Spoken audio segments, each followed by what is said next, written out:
What can I tell you? Happy Monday! That's what I want to tell you today. Happy Monday. If I'm happy because it's Monday, nah. Happy to be alive? Yeah. Pretty much that's how we have to start today, because could have been worse, could have been better. Always keep in mind, if you woke up and you start doing this, and you actually get off the bed and move in the kitchen and make yourself a coffee without hurting everything, you may be more broken a bank or whatever, or you have a lot more necessities than yesterday, whatever it is, but you are alive. That means you made it. If it's gonna be a good day, irrelevant. How you go to bed and how you wake up next day, that's what matters. We all want to have a good day in the morning, or when we woke up, when have an easy day. And guess what? We might not. Unfortunately, we cannot predict the future, or we cannot want more than just wake up another day, next day awake. That's the next day awake and healthy, I should say. That's the most important thing. You can have everything, man. You can have all the money you want, all the girls you want, all the kids you want, all the houses you want, all the cars you want, and you have a smile on your face thinking that this is your world and you belong here and you're gonna live forever, and bang, a car hits you. Don't worry about dying. Probably that's the best thing can happen to every human being in the world. When some major stuff happens, you know, like one of those, you think, oh, do you wanna just be paralyzed for life, or what would I say, that be in a coma? I tell you one thing, a real man would wish to be dead, only because you don't want to bring a burning to your family and have somebody wiping your ass. If you're a real man or a real person, I don't know if it's, I don't want to be sexist here, you don't want anybody to wipe your ass, or when you're young or whatever it is, right? You don't want only to stay another day alive mentally, but everything else is broken, your soul, everything. And you may still be rich. Guess what? I mean, why not, right?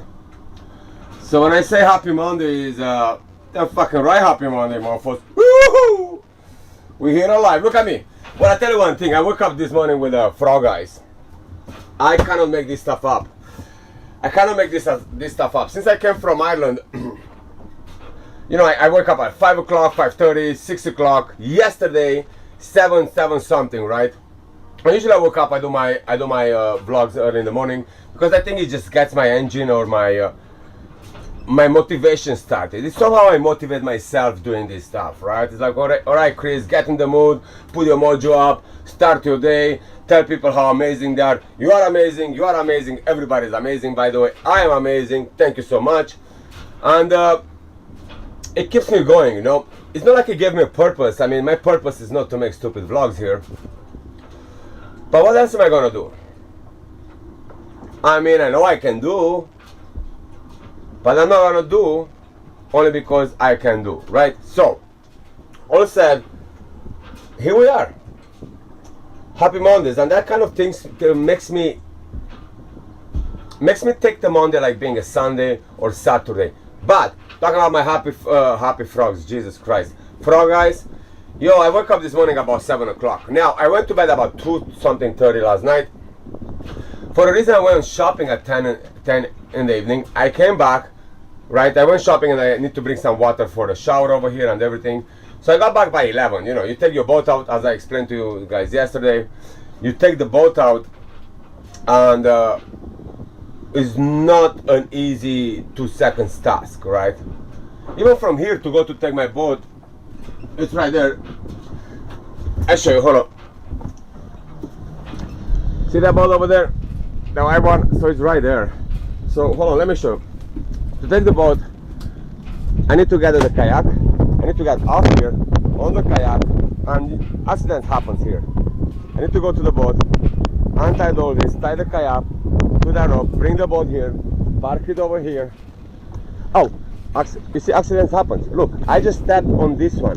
I literally stepped on this one, and already my finger is broken. Anyway, I stepped on this one. That's what I'm saying, accidents happen. So, park the boat here, tied up, come back here, get my stuff, because I'm not gonna bring my stuff with a kayak in case I fell overboard, or that thing can flip, right? Anyway, so you kind of understand the whole thing. Only by the time I bring the kayak here, it's like 20 minutes, happy days. So the way I'm explaining to you guys is on the water you have to move slow. You have to live slow. You have to let the day or the movement going the way the water moves. Loving it. So I went to get food. I mean, I could have waited, but I still have food here. I'm always stuck up on food that I can survive for a week or two if something happens. Always have, man, guns, bullets, food. So I took the boat, I went there, brought water. I bring water in big bottles, whatever. I have to put water in the tank of this boat. That's my shower water, and I'm cleaning for my dishes. I have to do my dishes, by the way. So all said, by the time I finished with all this nonsense, it was 12 o'clock. Even on the land, I have to go to park the boat, right? I have to go, get over there, park the boat, start walking, go to Publix, come back, blah, blah, blah. So I came back, put water. By the time I tied up the boat, by the time I got over here, it was just, ugh. But, hey, who wanted to cook yesterday night at 12 o'clock? Mwah. Because I roll like that. I mean, I wouldn't have the snack and go to bed. It's like, nah, I just, if I made it over there. I don't know why, I just felt good, it was a good day. I cooked, I opened a bottle of wine, you guess the rest. 2 o'clock I went to bed, 2:30. Full, stuffed like a pig, happy like a pig, I'm not drunk. So 2:30, I woke up at 7 o'clock this morning. I had to use the loo, and then I was like, I'm too tired. It's not like necessarily tired because I have nothing to do. I have nothing to do. My days are nice, bro. So I said, let me close the eyes and listen to my audio tapes. I kind of forced myself to go back to sleep. And I woke up at 10 something. Yo, my eyes, they're like frogs, like two frogs looking at me from myself inside out, right? You know what I'm talking about. You wake up, you sleep too much, and you're like, looking in the mirror, like, frogs in the eyes. That's exactly how I woke up. Man, sleeping too much is no good. I'm telling you one thing. First of all, sleeping is a habit. It's part of a depression. I know that for a fact. It's a habit, but it's a habit in a way of the more you sleep, the more you need to sleep. Your body, it's like everything is like a muscle memory. Sleep is a muscle memory. You'll be like, yeah, this guy is stupid. Really? I tell you one thing. Stay in a dark room and try sleeping more and more every day. You will sleep more and more every day. Why? Because you're going to get a bit tired during the day more and more. You can take a nap and sleep your 8 hours. And normally you should be able to live on 6-8 hours. Now, why I say that? 8 hours is, they say the body needs it. Yeah, depends on the circumstances. I bet on anything you want, I can live 6 hours a day sleeping here. Why? I have the sun, stress-free. I have the energy. Again, the sun is the energy, right? You eat good, vitamins, your mind. Your body, it's already healthy. Your body doesn't need to regenerate all this blah, blah, blah. Now again, if you drink every day, you go to bed stoned, you do all this stuff, your body doesn't relax. 8 hours is still not enough. Your body needs to regenerate, regrow, rearrange the cells, reorganize your whatever shelf mentally disruption. So all said, that 8 hours for every normal people is normal, but every normal people, they don't have a normal life. I don't think so. We are designed as human beings to be a rat race, to go to work every single morning, to have stress to pay the bill, to have some little pricks crying in the background, and you need to feed those. You have a wife that bitches and moaning about it. You have a girlfriend that wants something more than you don't have, or your size is too small, or vice versa. You have a boyfriend that, he's a big D, capital D, or a big capital E, whatever it is, L, So all said, all this kind of microscopic stress, it brings us to need to sleep. So now you're gonna say, oh, microscopic stress. Yes, I bet on anything you want that your wife moaning in your face right here, barking in your face, or your girlfriend, your boyfriend, because the dinner was horrible, you're not gonna remember when you're gonna die 100 years from now. That's a microscopic day-to-day shit. I tell you one thing you're gonna remember, when something major happened, like real major. You know, you like probably the let's say if you go when you're a kid, you go with your father fishing and you caught the biggest fish in the universe first day, you're gonna remember that because that's an event. We remember events in our lives. At the end of the life, we remember events. We don't remember microscopic things. That actually, those microscopic things fucks up our life, man. It gets our life twisted in the brain. And that's the problem we have. And that's what I'm saying, we need all these hours. All these experts, you need vitamins, you need hours. No, bro, you need sun. You need good food. Oh yeah, you should be vegan or whatever. No, man, you should need organic food. You can be whatever vegan you want, and the food is full with all this. Now, you know, they give us the shots through the food, through the lettuce. Anyway, Google it. Anyway, so what I'm saying is, you need a balance. You need something, but you need to be clean. The same thing, like your life is clean, you're gonna live longer, or you have a better, you're gonna be a better inner person. It's the same thing with food. You can't as many McDonald's you want. It's not the same steak with eating like a really organic beef or a pork steak that you grow in a back garden. That piece of steak, it makes like 50 McDonald's. Well, it helps you food-wise, I mean vitamin-wise or whatever, calories-wise. Because basically McDonald's is all cardboard and plastic. I call it turtle food. You give to the turtles. Like it's you know, that thing makes us even more dumber and stupider, and we need more sleep to regenerate ourselves. To be like, oh, stupid cells, oh, eliminate the stupid cells. True story, man. True story. I tell you one thing. Get yourself a tent, get the F out, go to a mountain for a week or two or a month, go camping, do something, and you come back and you're going to be fresh as Christmas. You know, Santa Claus, when it comes to say hello, happy Christmas, you're going to be like that Santa Claus. Because that motherfucker comes once a year. But you can do that. And then you become fresher. And that's what I'm saying, mentally.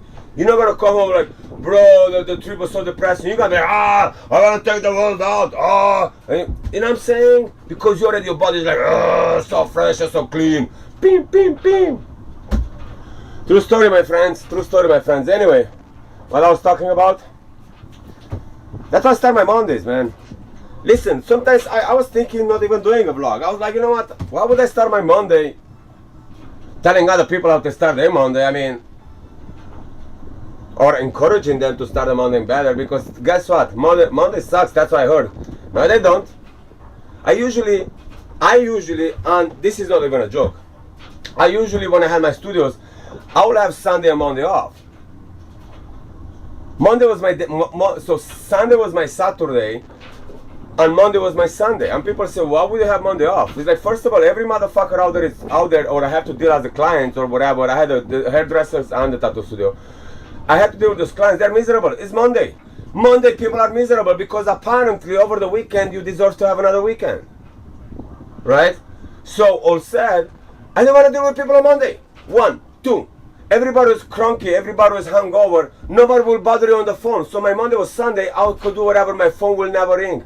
I wouldn't have anybody, Chris, bro, let's go party. It was nice. My Mondays were my Sundays. Keep that in mind. If you have a job, self-employed or whatever it is, if you take your Mondays off, you're going to have the best life in your life, bro. That's going to be your best Sundays. I used to call Mondays Sundays.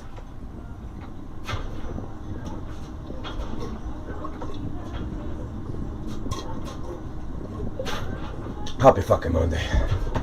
Boo! So, that's my ginger juice. Ginger juice!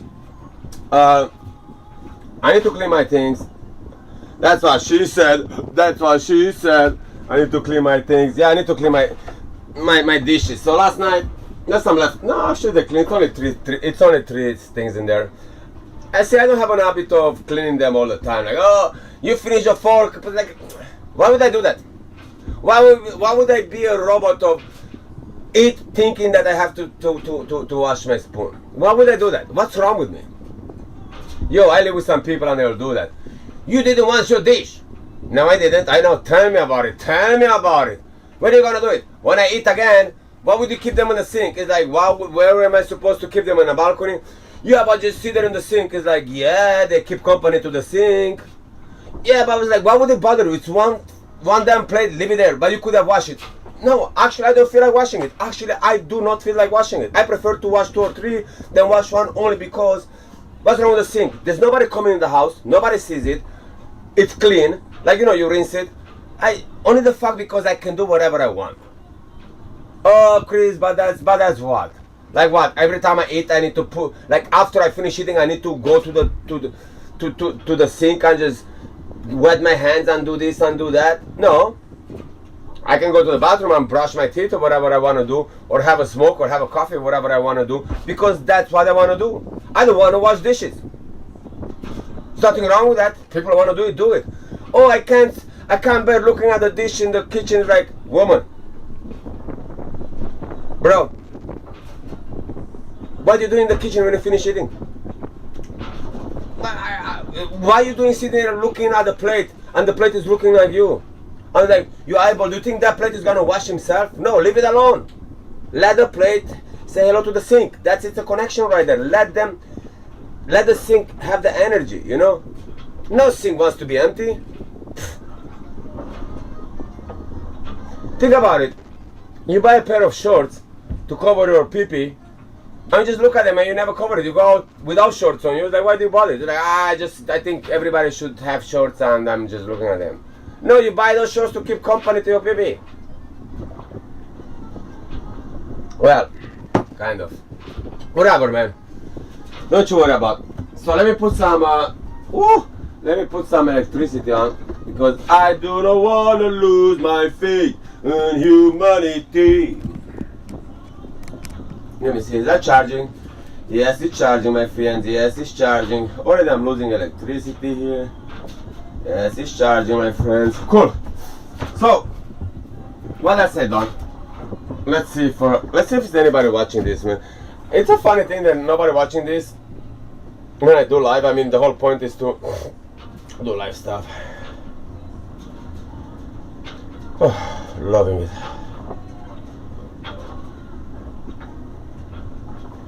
Yeah, that's me watching myself. Great. Happy to be alive. Yes, Jeff. Yes. You see what I'm talking about? Happy to be alive, man. That's how life goes.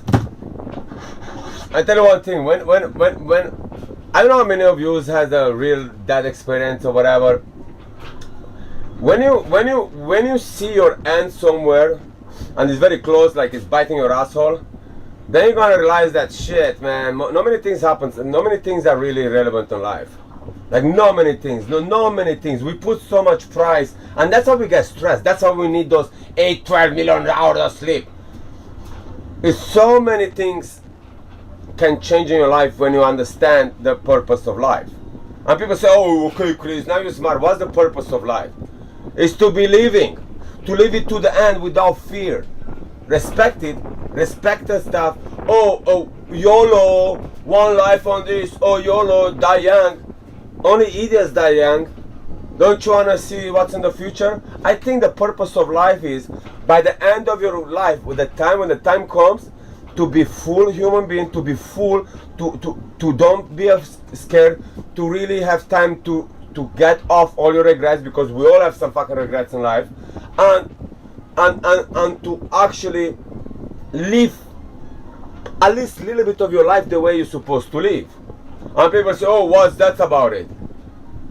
How about you don't have too many things to think about it, to accept the acceptance that this is life. It's not better, it's not worse, it's how you make it, they say. Yes, life is how you make it. How about how those fuckers around you, how they make it? Look at your society, look at the governments around you. Don't they make it for you? Oh, bro, you think like, yeah, I think. Do you think we have artificial intelligence and we have all these things? Do we think we should be working 9 to 5 or should be scared that we're going to be laid off? work and we cannot feed our kids, and then you eat some horrible food or whatever? Don't you think that's fucked up mentally? I think we should go to work 1 or 2 days a week. I think we should spend time more with our families, to go fishing, to go eating, to eat good food, and let the robots work for us. And I think there should be hundreds of billionaires there, like I'm talking having hundreds of billions. I think that that's not cool, because that people fucks up like millions of billions of people's life. Their greed fucks us up. And another thing, you look at them, you count your fucking cents to see if you can actually, don't even worry about affording a beer, to see if you can actually afford to send your kid to school or to buy him a lollipop because, oh dad, I want an ice cream. Hey kiddo, there's no time. Oh, and then you don't know how to tell your kid you broke as fuck. And everybody's broke. And you open your news or whatever and like, oh, Jeff Bezos made 100 billion profit this year. 100 billion. Do you understand how much is 100 billion? That's his money, not the company money. His money. A human being, you know why? Because he took it from you. I'm not saying for him to don't make a profit. I'm not even saying that, my friends. But come on. 100 billion. You don't even understand the concept of 100 billion. Like, wow, somebody will make 100 billion. How about he making 10 billion profit, right? 10 billion is still plenty. And everything should be taxed back and give it to people. Why? Because your granny can't even move her farts in a wheelchair to go to pick up a medicine because she doesn't have money to pick it up. Don't worry about the wheelchair. Probably she doesn't even have a wheelchair. On that bed, on anything you want where she lives, she doesn't even have access to a wheelchair. And she lives in a small cubicle. And all her life she worked since she was a kid. And she had a fucked up life. She has a horrible life.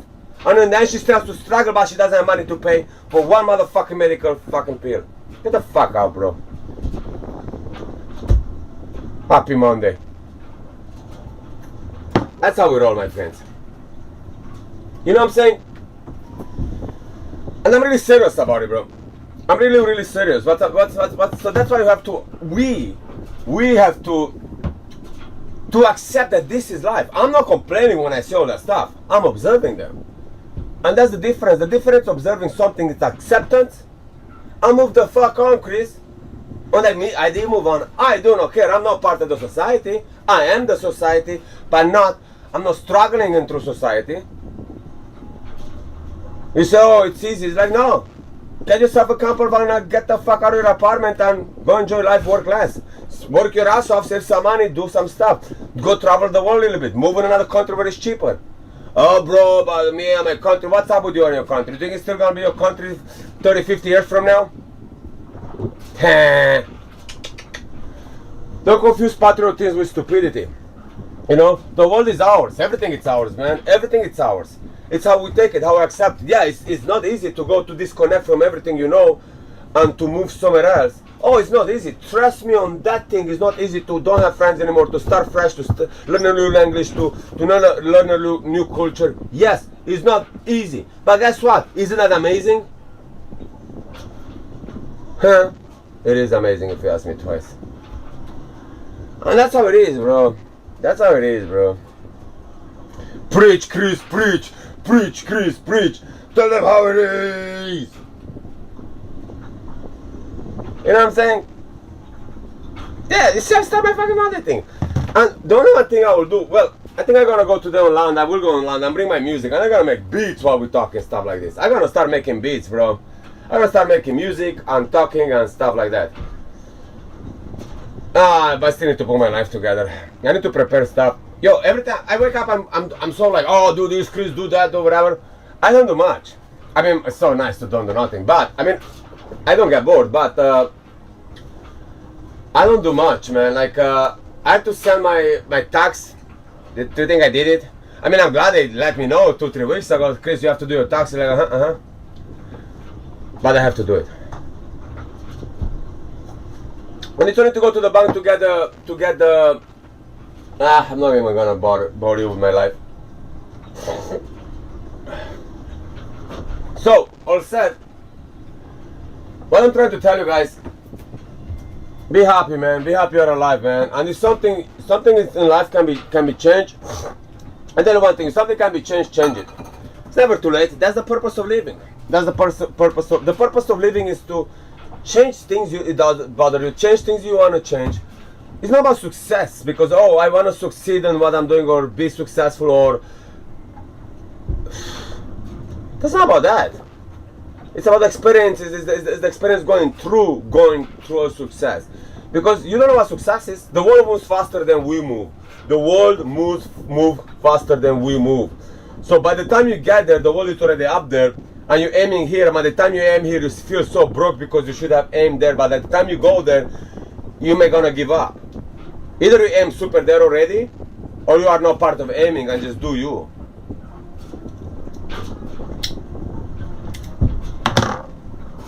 True story, man. I'm on Instagram. If some of you follow me or not, whatever. I'm on Instagram. Of course, my name is Chris German.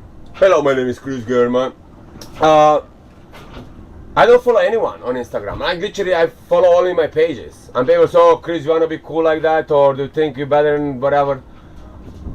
I don't have time to scroll through other people's stuff. I don't go on Instagram.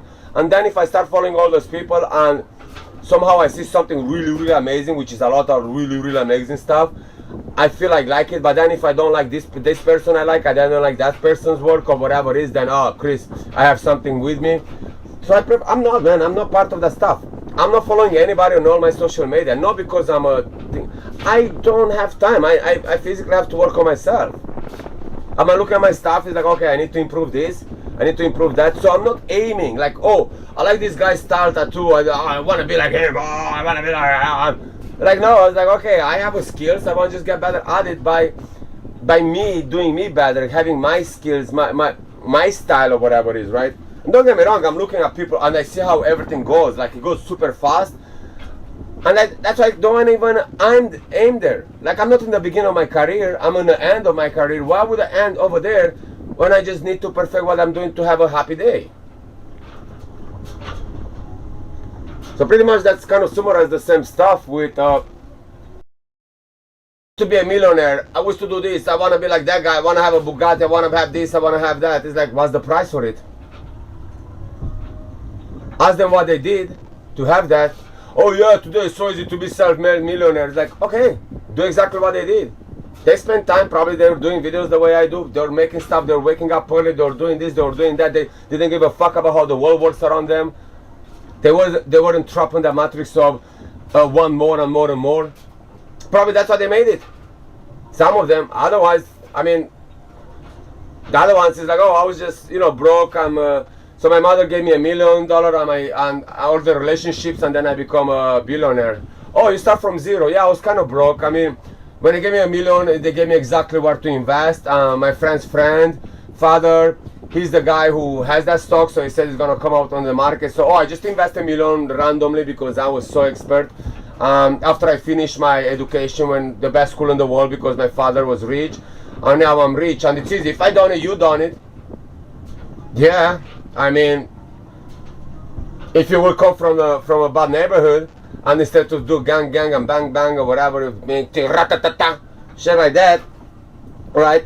And you get a job at McDonald's, and with that money you pay your education, and by the time you pay your education, you own it, it's yours, and from there you start investing money or doing more education and become like some famous surgeon or something, and then you are a millionaire. Yeah, that's a life story. That is something to talk about. That's what it is about. Oh, my daddy gave me $1 million. I was so broke. Oh, you don't understand. All my friends, they were partying with all the stars, and I didn't. I had to study, but I didn't really study because my father knew this guy who knew this guy, and the guy knew me, and I have a diploma. You don't know how to be a doctor? Get the fuck out. Yes, sir. So don't get confused. Oh, I love this, man. So I got my chocolate syrup. I think it's chocolate. No, hold on.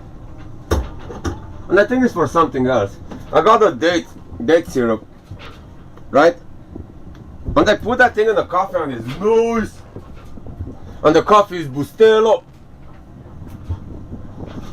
Yeah, bro. I mean, look at this beautiful day today. It's gonna be a phenomenal day today. Oh, let me tell you what's happening today. So I'm waiting for a package. So I have a compressor, right? I have a compressor. I bought it when the other boat sank. I had a music studio on the water.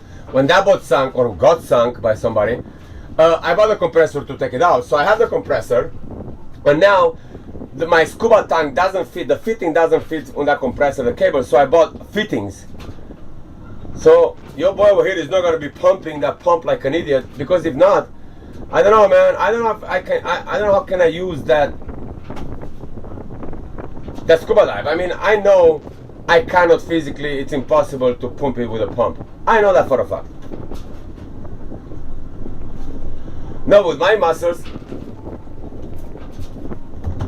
you know. So look, it's about 12 o'clock. And it's one of those things. So that's what I'm gonna do today. Then I'm gonna return some. I'm gonna return some packages. Wrong fitting for the wrong stuff. I got this. You know, the cigarette pipe filters. They're too small. I don't know what kind of filters are there for what kind of pipes, but definitely not for smoking pipe. Smoking like a pirate, you know. I have my tobacco. So return that bad boy. And I'm planning to tattoo today. You know what? Today I'm gonna do live videos tattooing. Ah man, I need to deal with my tags. And I need to clean the bottom of the boat. What else am I gonna do? Ah man, so much. Then I need to get a ticket to go to New York. I think I'm gonna buy it on Tuesday, because apparently if you buy the flight ticket on Tuesday, if you buy the flight tickets on Tuesday, they're cheaper, or they don't. I don't know. And I want to go to New York by the end of the week, so here we have. That's my Monday. Yeah, it's happy to be alive, your boy here.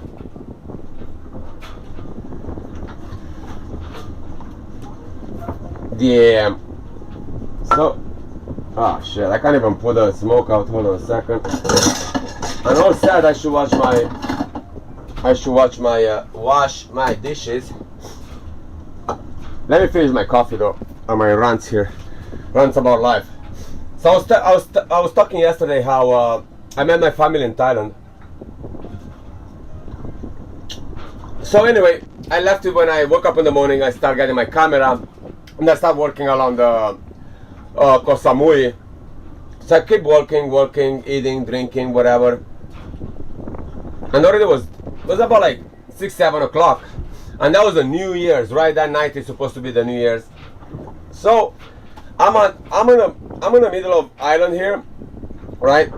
And I'm at this end, kind of. And I need to get you know, they have all these taxis. Like pretty much the taxi in Thailand is on Koh Samui. They don't have like Bangkok. They have the tuk-tuk. They don't have that over there, right? It's like a small. It's very virgin island, I should say, right? Like virgin. There's not many tourists. It's very weird island. It's not. You don't see that touristic a la crime greed and whatever. It's very remote. Like it gets you a while to get there, right? You have to, and it's an island. It's anyway, right? It's pretty much for backpackers that backpacking. You know what I'm saying? It's not. There's hotels, but they're nothing fancy. There's nothing fancy there. Like I know there was an area where I explained to you after. Anyway, so they don't have tuk-tuks. They have either a motorcycle, like a bike. You for $1 you jump on the back of the bike, a motorbike, like a small whatever scooter or whatever it is. They have all these weird Yamahas and like small ones, like you know the very classic ones, the very classic stuff. Because everything there is old, right? They don't really have new stuff. It's very expensive. So, and they have these trucks, right, for locals. Because again, the locals travel too. They go to work, whatever they're doing, right? Market, whatever it is. On the truck, you have like 2 benches, and you sit on a bench next to a person, and it's like 8 in the back or 12 or whatever people. I think 6 or 12 people, something like that. 8 or 12 people, right? So now because it's New Year's Eve and everybody went to this end where it's a lot like markets and stuff, or people want to go back home, and there's not many of these buses, I should say. It's only like I should start posting some fun photos up from there. It's only few on the island. It's a small island, right? So there is me waiting to. They have these kind of bus stations or whatever stations where you got picked up, right? And I'm staying there, and I said, okay, I'm gonna get one of those and go to the hotel and prepare and see where am I gonna go out. My hotel was right by where the boat comes in, so there was nothing touristic, like nothing touristic. Everybody was on this side. So I said I'm gonna go home, change, and probably come back and see what New Year's Eve does. All the clubs, everything, it's on the bars. They're on this side, not where I was staying. It's just like nothing. Anyway, so I waited. This guy comes in, he's full. Of course, he can't pick me up. Then the other guy comes in and he said, "Listen, I don't have room here. I think it's $1.50, $1.50 or 70 cents to sit there in the back, right? It's a short ride, probably like, I don't know, half an hour ride." But that's the prices. The prices is the Thailand back in 2013, $1 was $1. You could actually have for $1, you could have a nice dish. You can have a nice meal. You can eat. You can drink. Yeah, 2 beers. Yeah, you can get 2 beers for $1. Yeah. A bottle of whiskey, the Thousand Pipers, that was like $8. So if a bottle of whiskey is $8, you can make the math. Anyway. Like $6 or $8. Anyway, so this guy stops and he says, "Listen, I everything is full, but you can sit in the front with me here, and they have AC. Like I give a fuck about AC, right? It's like, oh, I have AC, but it's $3. I'm like, why would I be $3 when it's 75 cents there? Like I give you $1.50, I guess, but I don't care about AC. It's like you can pick somebody from there, and it's not about the money. I explained to you guys yesterday. When I travel, I don't care about money. I mean, definitely I don't care about 50 cents. I care how people wanna take advantage of you. And what happens, that's not a problem either. Because I say, oh, this guy hustled me. If he takes advantage of me, that's a standard, and he's gonna take advantage of somebody else, and the prices goes up. Now, when I say that, the prices, whatever they do to us, they affect the locals too. Yes, the locals have different prices, but now think about it. You are a tourist here that doesn't give a fuck paying $3 to go to A to B. Locals pay 50 cents, but the tourist in the back will pay 75 or $1, depends where you go, right? Now, I pay $3 here. So what happened is, if I pay $3, they say, why I wouldn't put $1.50 here? So if I put $1.50, why would I charge the locals 50 cents? I'm gonna charge them 70 cents. So every year, that's how inflation goes. The problem with that is, for the 50 cents, the way we talk is so easy. It's not like gang bang gang dance 50 cents. It's actually 50 cents of $1, right? For those locals, it's a lot of money. It's like the equivalent of $10 or something. Like literally it's equivalent of $5, let's say. That's another 50 cents, it's $10. Do you understand? Overnight putting the prices $5 to go to A to B. And not everybody has jobs, man. Over there, they probably make $2-3 a day. Do you understand what I'm saying? Like so that's the problem. Because I spoke with somebody, we were talking about all this. The guy had a business. I was in Phuket. Oh, now I'm gonna jump from one discussion to other. But yeah, I'm gonna clarify this, right? So I was in Phuket, and I travel all over Thailand. But I was in Phuket, and we were talking. So I had a friend there, with a friend. This guy knew this guy. So my friend is from Denmark. I went to meet him there in Phuket. But he goes to Phuket often, I should say, right? With him and his girl and his family, whatever it is. And he was doing his clothing, like all these custom clothes. They have all these custom shop clothes. So they got friends with this guy. And the guy, I think, was, I would say Indian, Pakistani, anyway, one of those parts of the world. But he was there in that society for a very, very long time. And what I'm saying is business. Now, you have to understand, you make a suit for $80 or $100, the whole suit with the whole custom made. I'm talking anything you want, it's custom made, it's super high-end quality, materials, everything. So you have to understand, he doesn't really make much money. He does make money, but it's not a lot. After you pay the materials, he still doesn't make much money. It's a business that he makes money constant, and according to the tourist season, but he's not a millionaire. You can't say he's a millionaire. He may live a little bit more comfortable. So check this, what I'm talking about this. So we were talking about this and that, because we were talking about money and tourism and all that. It's like, listen, Chris, we hate all of you. I mean, all the locals hate all the tourists, man. And he says the problem is, first of all, a lot of tourists, they're not nice. you know, they're dirty. They think they go there, they can buy everything, and then I want that, you know. So the country degrades according to how the tourist is the degrading himself, right? And you know what I'm talking about. A lot of people go to Thailand for what? Anyway, but they said you have to understand that. Let's say in Phuket, for instance, in Phuket, and I tell you one thing: in Phuket, you cannot take any taxi, and that was in 2013, less than $20. Now you say, oh, it's $20 to go from A to B to the airport, to go from there to there. It's such a huge mafia. They took the public transportation out. Like in Bangkok, they have a public transportation. In Phuket, they took it out. Why? So all these sharks, like it's a mafia. This guy owns all the tuk-tuks, all the things. And he says, okay, that's the price. Nobody pays less than $20 to go to A to B. And the guy says, listen, Chris, you know the problem? Because there's so much tourism and such a demand, even the locals have to pay $20. There's no that thing like we pay 5, you pay 20. No. And he says it happened to me, and to own a car, it's extremely expensive. They do not have cars, so they rely on that transportation. Having a car is the most luxurious thing you can think. Having a motorcycle, it's okay. So what happens is like, my daughter got really sick and had to go to the hospital. And the thing with that one is, I cannot bring her in an hospital like a kind of an adult thing to put on the back of my bicycle or motorcycle, tiny motorcycle. I had to call a tuk-tuk, and one of those things, because it was in the night, was like $40. It's like equivalent of, I don't know, like $500, let's say, whatever it is, right? I was like, I didn't have the money. And I realized, he says, how the tourists destroyed everything. Most of us don't have the money. And those people, their own local people, fucks their own local people up.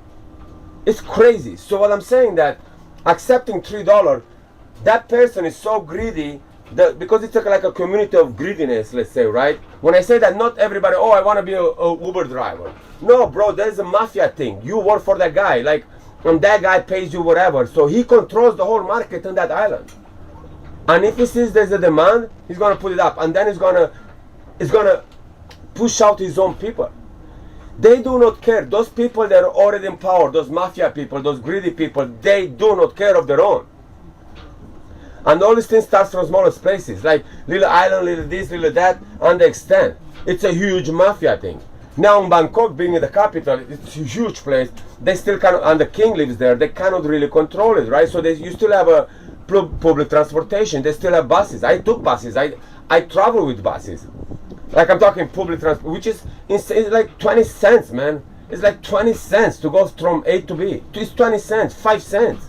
We're talking about that kind of money. So 50 cents, $1, $3, it's huge amount of money. I tell you how much $3 it is. I went to Bangkok.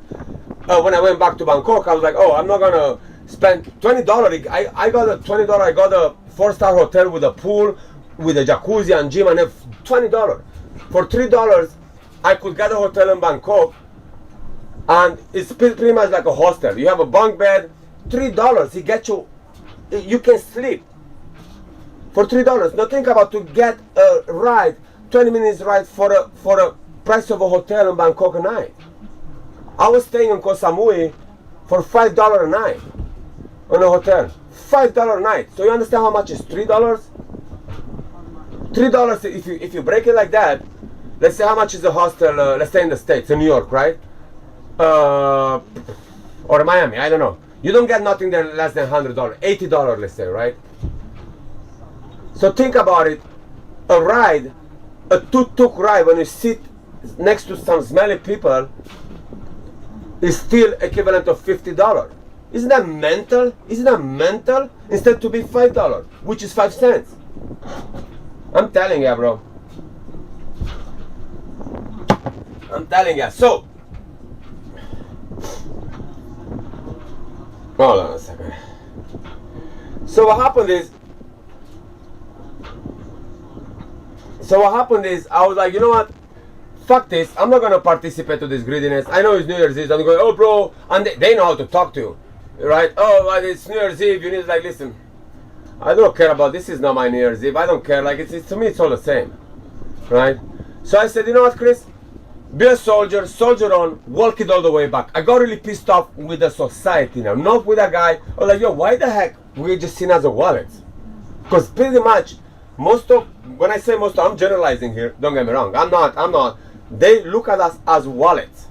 Like, as a wallet. They're very, very, very nice people, very helpful. But everything is about money. If you go somewhere you're looking and say, I don't want to buy, they don't talk to you anymore. Before you buy something, they'll be like, they'll be massaging you, bro, right? Massaging your brain, right? Because you are, and when I say wallet, they rob you. They rob you with prices. They will haggle. They have no shame. Now, again, not everybody's like that, and only the people that do that, in general, they're part of a construction of people, right? You cannot just go in the market and sell your stuff. You have to work for somebody, and that somebody, so everything is organized, right? So anyway, I was like, you know what, fake it. I'm gonna just keep walking. So probably will take me, I don't know, like 4 hours. How many? 15, probably like, I would say about 3 hours walking, right? Now, if I go on the street, because when I came around it from the morning, I was just eating, drinking, chilling. And I said, I'm gonna go back. Now, don't forget that I was hurting. My feet was hurting. I was walking all day long, man, with a backpack, and it's not big backpack. But, you know, I was up since 4:30 in the morning, and I was just, you know, tired, traveling, whatever. So I said, you know what, I'm gonna walk a soldier on, Chris. You know what, get drunk, do what I do. Says I'm gonna buy beers and I keep drinking and get kind of numb, drunk, kind of not like drunk to fall over, but it gonna keeps me company, right? Me, myself, and I, and keep walking and take camera, like I enjoy. When I go out, I enjoy. Take my camera, take a photo on my brain, and keep moving, right? I'm not marching. I need to get there. I need to I didn't have a plan. I didn't care if I come back. I want to go back to hotel, sleep, and take another day tomorrow. So, hold on.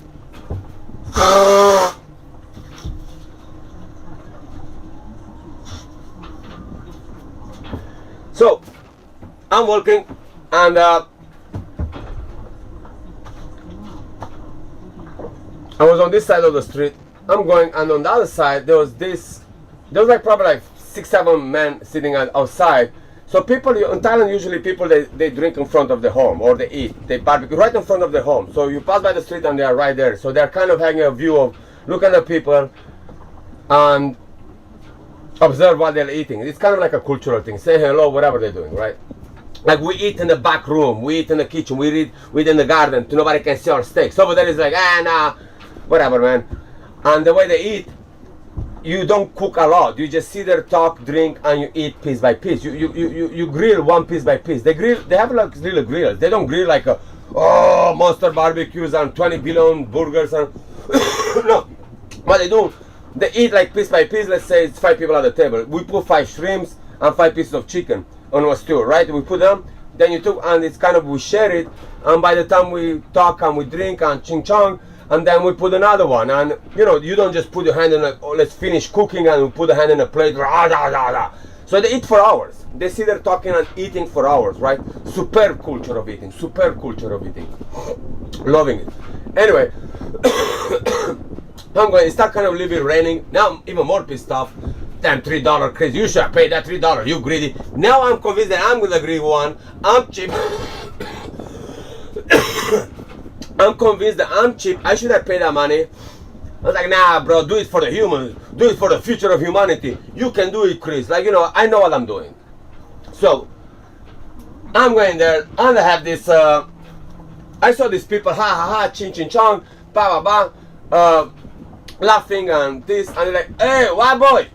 So I'm looking here, I'm looking at them. I have a beer in my hand. I have 2 beers in my backpack. Hey, white boy. I'm like, yeah. Gotta drink with us. Come drink with us. I'm looking at it like, those motherfuckers, they want something from me. They're too nice, right? I said, those motherfuckers, there's something they want from me. What the fuck they want?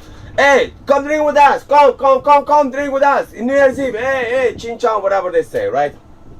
I'm not making fun. This is not some racist stuff. No. That's they have a saying. I don't remember now. I know opunka means thank you. So and they speak like that. Opunka. Chris no sing, because they call me Chris no sing. I'll tell you the stories after. So I don't know, Chris no sing. Anyway, so I was like, fuck it, man. I mean, you're not gonna make it home tonight, boy. I was like, listen, what's the point rushing it? May as well get up in the morning, end up at home at 2 o'clock in the morning. Who cares? Now, let's see what the locals is about, right? Like, okay, white boy is coming. And this is not a racist thing. They don't call you white boy.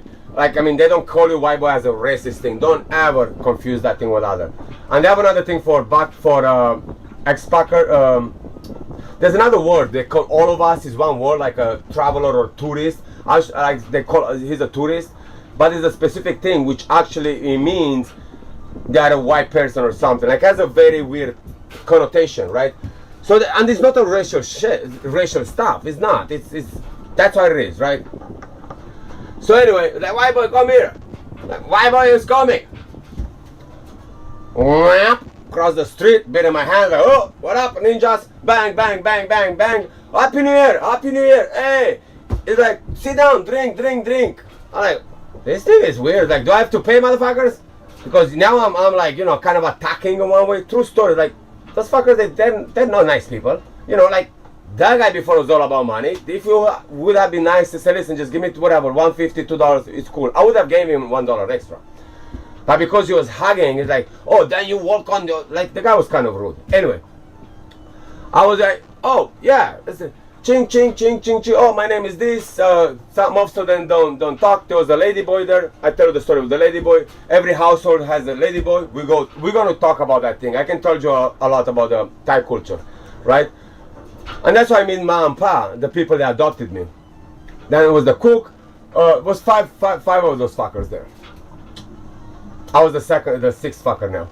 So I was sitting there. Now that's the boys drinking here, or the man, and over there are the kids, and the ma was there, and the kids and the women, right? So they usually in a community like this, they don't, because that was the community. I explain you after. They don't mix together. Why I'm saying that the woman talk the woman shit, whatever, man talk man shit here, and the lady boy is the person who goes to pick up the food, whatever they cook there, and bring it here, right? He's the messenger. He does this stuff, right? He goes there, he picks it up, whatever it is. We're gonna go into culture on why, because I learned a lot. Anyway, so we start drinking.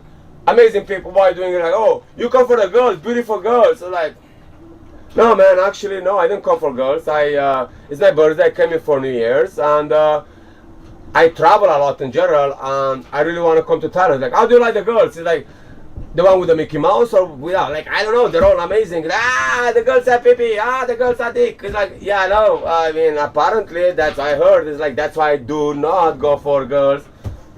Yeah, no, ladyboy, they're cool, they're good. You need to go ladyboy. Like, why would I go ladyboy? Like, what's wrong with this? Like, it's okay, it's okay. Everybody come in for the ladyboy. I'm like, motherfucker. See, like, that motherfucking knew, you know. Of course, I'm joking now. Rule number 1. When you go traveling, never get yourself involved in any prostitution, absolute anything, and never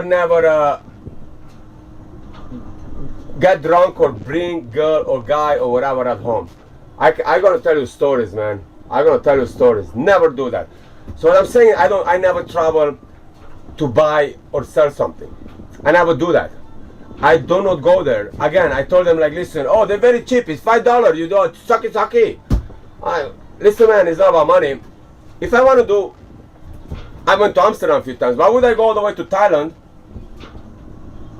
when that stuff is legal in Amsterdam? And it's $50. You literally in Amsterdam go window shopping. Like, literally you sit on the window and you buy it. Why would I have to go to Thailand? You know what I'm saying? Like, so if you really think like that, and that's legal over there is legal too, but over there either you end up with a Mickey Mouse in your mouth, 1, 2, or you may gonna get accused of raping, which the police work with. I think, bro, it's corrupt. It's a fucking corrupt fucking world here. And I'm gonna tell you stories. Anyway, so I'm like, no, are you sure? Like, bro, so I tell them why I'm here. Like, yo, I just, you know, I've been divorced, I've been doing this, and I gonna move to Frankfurt Island, and this is my birthday. Every year I do something cool, and this was something was always wanted to do. I want to come here for food. Oh, you like food? Hey, bring food. What's your name? Kiss, whatever. Kiss. That's all. Kiss. They can't say art. Kiss. Kids don't sing. So we start drinking, talking. They had a bottle of whiskey and they drink 1,000 pipers with the sparkling water. Have you ever drink whiskey with sparkling water on ice? Bruh. I'm telling you, heaven on earth. What's the beautiful part about it? You drink that thing and you don't get hangover because you drink the water. Anyway, so we start drinking, the bottle is finished, and I was like, oh, listen, I had a long day drinking whiskey. Boof, I was already like, man, this is nice. I was like, you know what, fuck it, I'm gonna get fucked up, my friends, and I'm gonna sleep somewhere in the bushes. Don't worry about New Year's Eve. Like New Year's, don't worry about it. But I had really good company, amazing humans, right? I was like, listen, I pay, let's get 2 bottles. It's okay, we drink, New Year's, like, yeah, New Year's, drink. You drink, Chris? Chris, you drink? Drink. Okay, cool. I said, there you go, 10 beers, 2 whiskeys, blah, blah. I gave the guy 25 worth of dollars, right? Yo, when I'm telling you the way those people drink and drive, you do not imagine. This motherfucker was already kind of sleeping, drunk as fuck. They brought him, they put him on a motorcycle. I cannot make this stuff up. They put him on a motorcycle, like, so every community has the lady boy, every community, right? The lady boy, which is a transaction, and it does the clothing, it does all the kind of woman stuff, but for the community. And they mix the thing. Then they have the person that, let's say somebody's a fisherman, somebody is good for doing like building, and somebody, let's say this guy was doing he was the motorcycle driver, and he apparently was a good rider or whatever they call it, and he was drunk as fuck. It's like, bro, he's gonna like, nah, he's a good driver. No, he's a good driver. He's a driver. He's really good. Like, he's not gonna come back, bro. And the traffic there is like, brim. Nah, he good. This is normal. No, he's coming back. Alright, he's coming back, I guess. I was worried about if he's not gonna bring the whiskey. All jokes aside, that motherfucker went. I'm like, holy shit, the shop is not far away, but it's still, everything is on the bikes there, right? Bro, he's coming back after like 40 minutes. As he come back, he collapses. We check if the whiskey is good, and they left him there. He's like, he's gonna sleep a little bit. He good, he okay. Alright, cool. Apparently that's normal. Bro, we start drinking. So we start drinking, and then we start talking a little bit, and I explain them where I'm coming from. I used to be a fisherman, and my pa, he started crying. I was like, oh, are you okay? What's you know, I was explaining how kind of part of how it changed my life is that we've been on one of the biggest storms, and our sister boat went down, and friends died and people died, and I had to make my last phone call to talk to my family, because pretty much they were like, listen, we're not gonna fucking survive this storm, man. We're not gonna survive this storm, so may as well say your last rites, right? And I had to talk to my family. So I explaining to him those stuff, like part of my adventure, and he started crying, man. I'm like, are you okay? Like, yeah, like, I had a son, he died in a storm. Like, he was a fisherman. Now, when I say fisherman, I used to fish like on the big boats, whatever. He used to go fishing with one another person. They fish for the community, or they fish to, you know, to sell on the market. I'm not, but they still got a storm, they're still storming. He died. So it kind of says, you remind me of him, and your energy, the way you talk. He was very happy person, whatever it is. Like, oh shit, sorry, I didn't meant to, you know, like, no, Chris, it's okay. And we start drinking more, right? And then he says, where you staying? Like, I explain, I stay over there, and I'm walking home. Like, that's what I was doing. Like, you walking all the way there? He's like, yeah. Like, why? Like, I explained the money with a thing. It's like, oh, greedy people, we don't like them. No, those are no good people. No good people, Chris. Thai people, real Thai people, very good people. They no good people, Chris. No good. Mafia, no good people, Chris. No good people. Bro, that guy felt so fucking embarrassed telling that story, but he knew. He makes sure to convince me that not every Thai person is like that. And that's why I can tell you some stories where you have to understand that when I'm generalizing about something, I'm generalizing about a thing, not the whole general discussion, right? Thai people that are extremely amazing, happy, beautiful people. That's why I want to go to Vietnam next time, because I heard that even more raw, even more beautiful. Anyway, let's go back to my family. And the guy said, listen, Chris, we drink. Said, do you want to move here? Like, move where? Like, I barely got a hotel over there last night. Like, no, don't worry about it.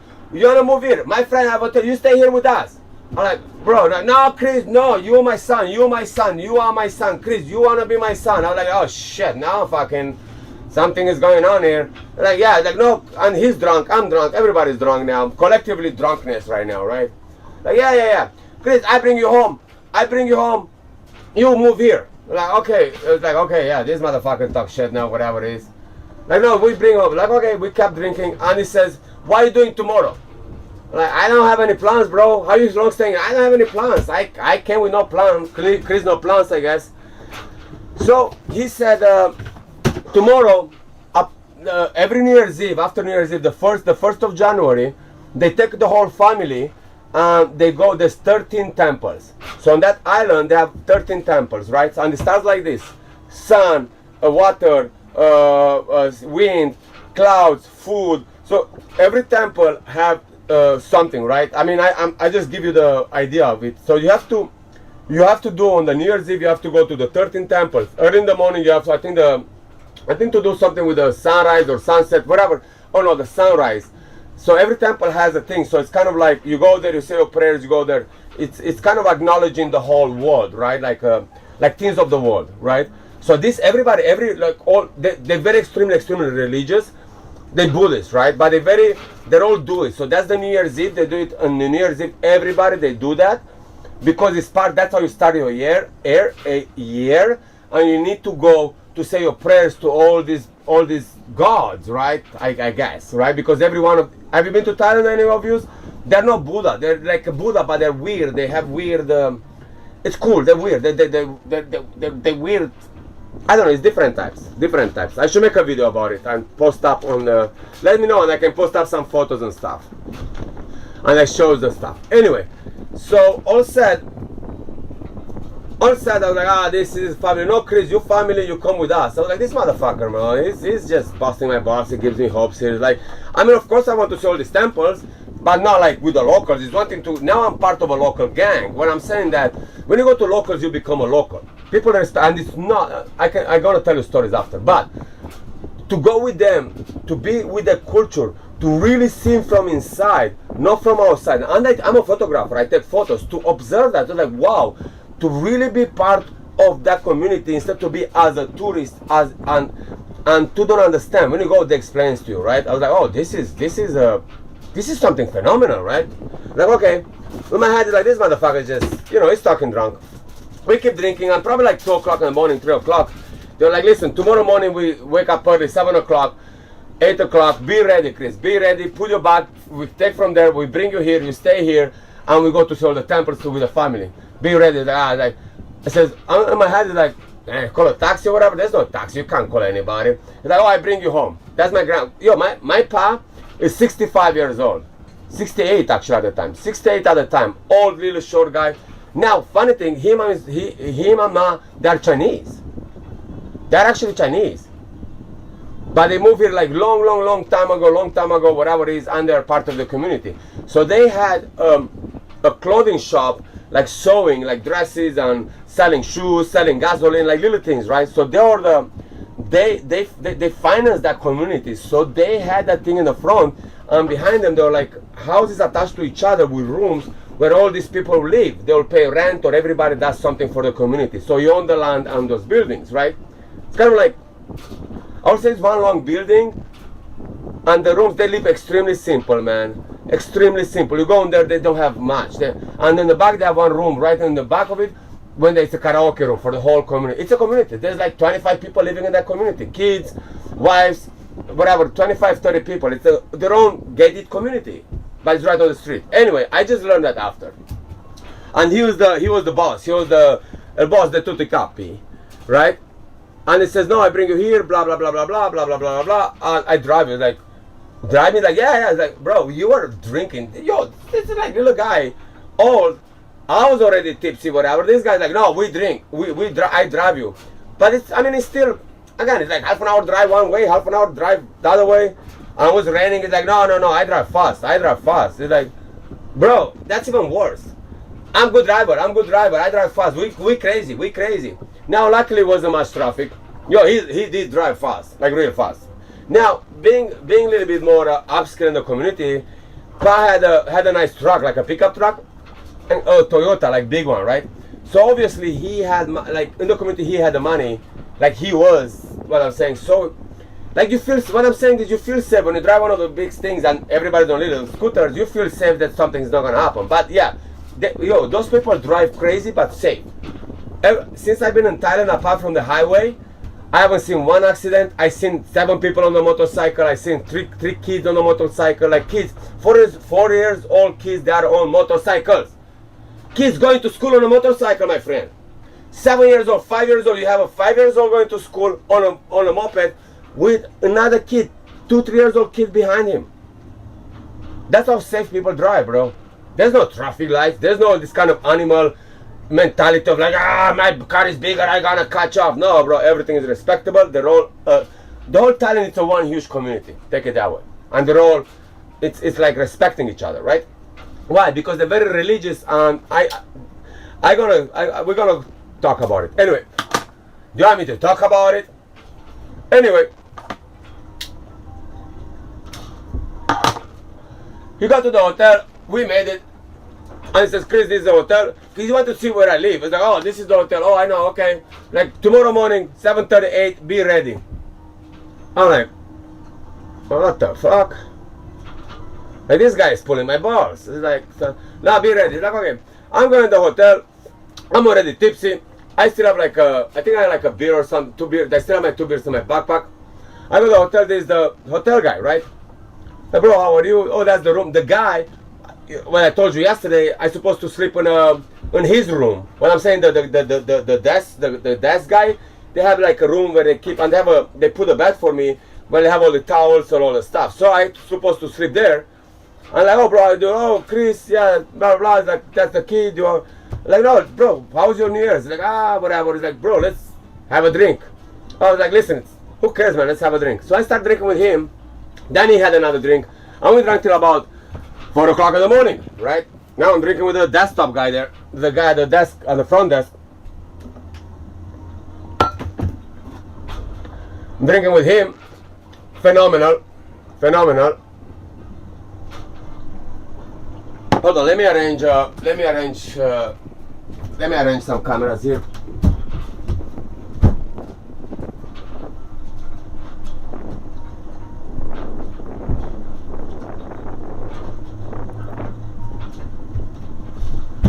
How was that camera?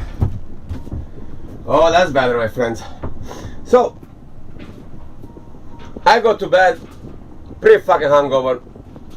And of course, no hungover, like pretty kind of drunk now. Tired as fuck, bro, tired. I was walking altogether probably like, I don't want to mess up, I don't know, like kilometers. 20 kilometers, probably more, I don't know, like a lot of kilometers. It's a lot of, on the sun, on the streets, in the sweat, in the rain, in the cold, in the hot, everything, bro. Eat, drink, you name it. Heavy day, right? In the morning, knock knock. Like, fuck that knock knock, I'm dreaming. That knock knock didn't stop, my friends. There's Pa. Yo, my Pa is like a tiny little Chinese guy, bro. Tiny. I show you pictures. I cannot make this up. He's like here, right? It reminds me kind of my grandfather. That's another thing. Anyway, like, come on, we're going. I'm like, holy shit. This guy's like, at least I don't want to bother you. I don't want to part. Like, you family, you come. We cannot go. We'll go all family. No, if you don't come, you family. You're my son. I'm like, holy shit. This guy was serious last night, bro. I go outside. There's 2 trucks now. Bro, on the back of a truck, it's from keys to everything. 2 trucks, 25 people. When they travel, it's not like a rule. How many you fit in, you go. There's no fucking seatbelts.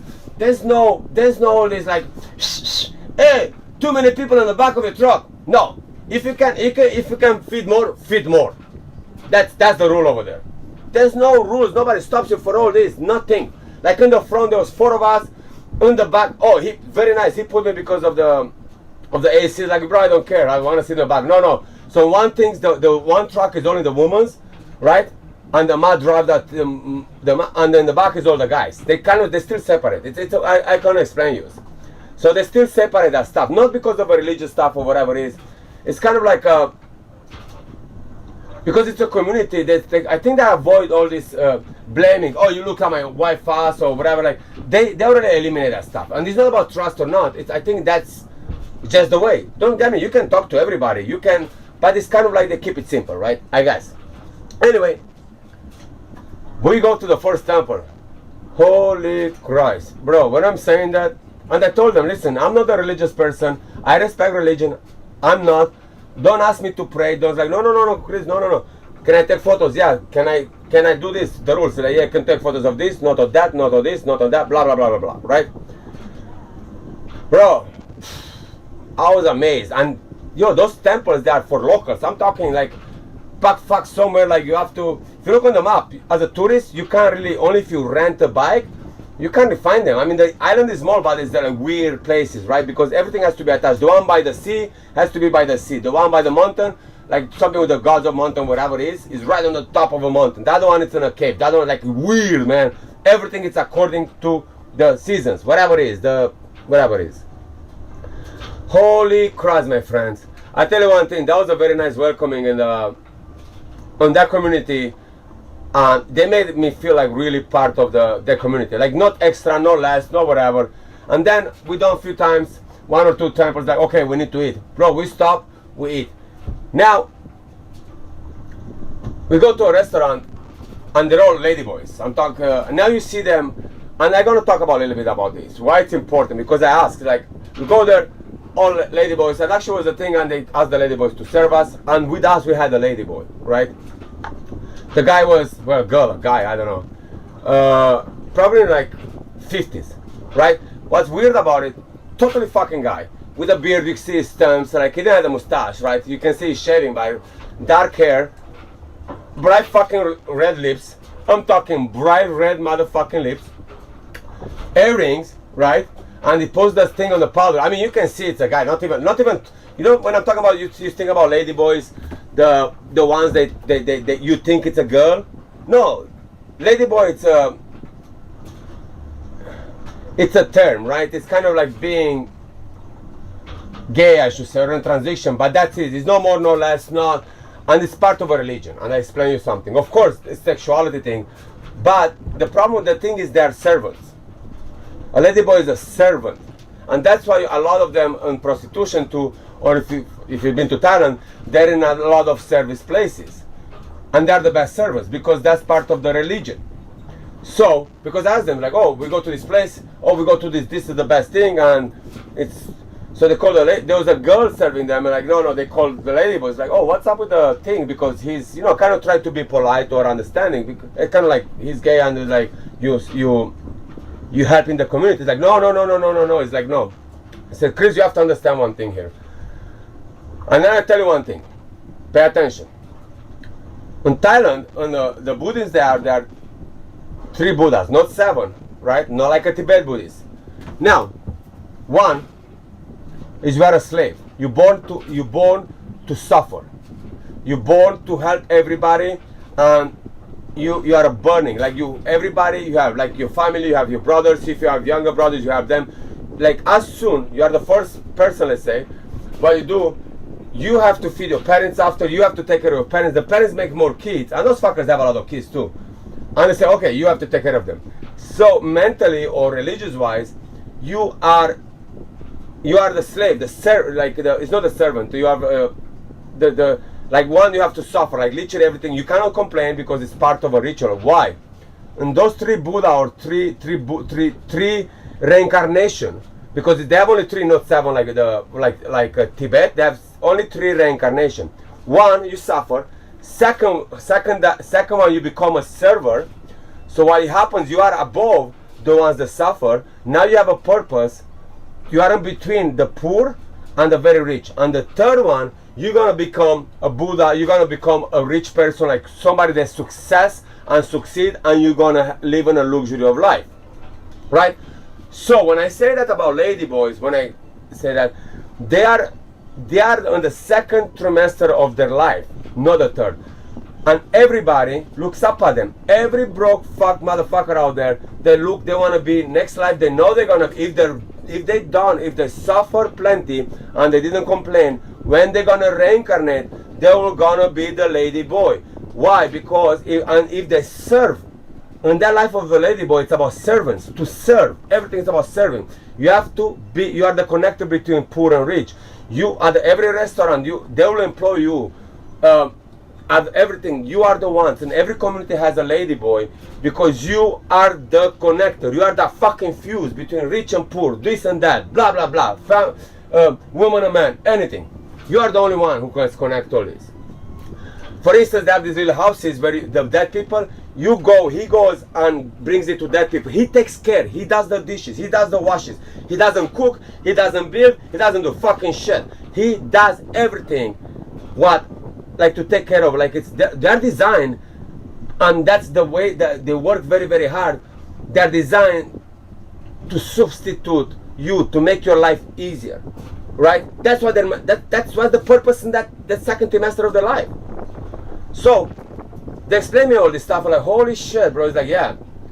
I'm like, okay, and pay attention to this, because in my stories are gonna bring that thing up, because actually the guy was that, or the girl, I don't even know. They don't care what you call them.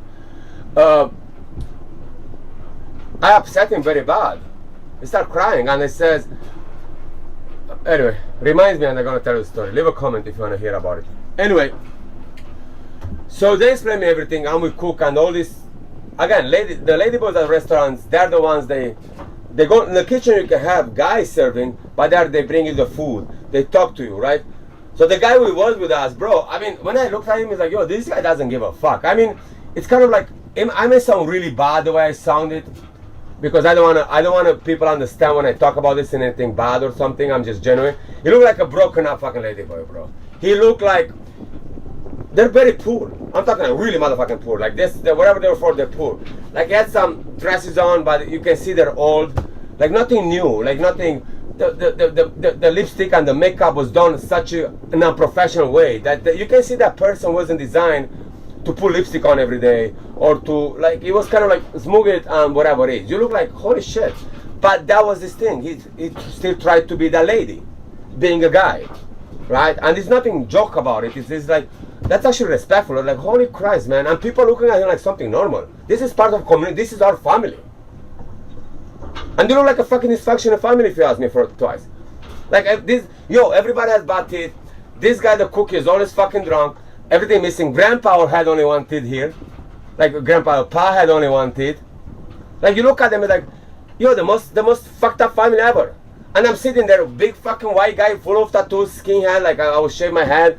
I look like, and they're hugging me, they're like, holy shit. And people look at us, because you have to understand, it's very hard to be accepted in their communities as a white, or as a foreigner. When I'm saying white boy or as a white person, I'm not necessarily talking about color. Don't start with that racial shit here.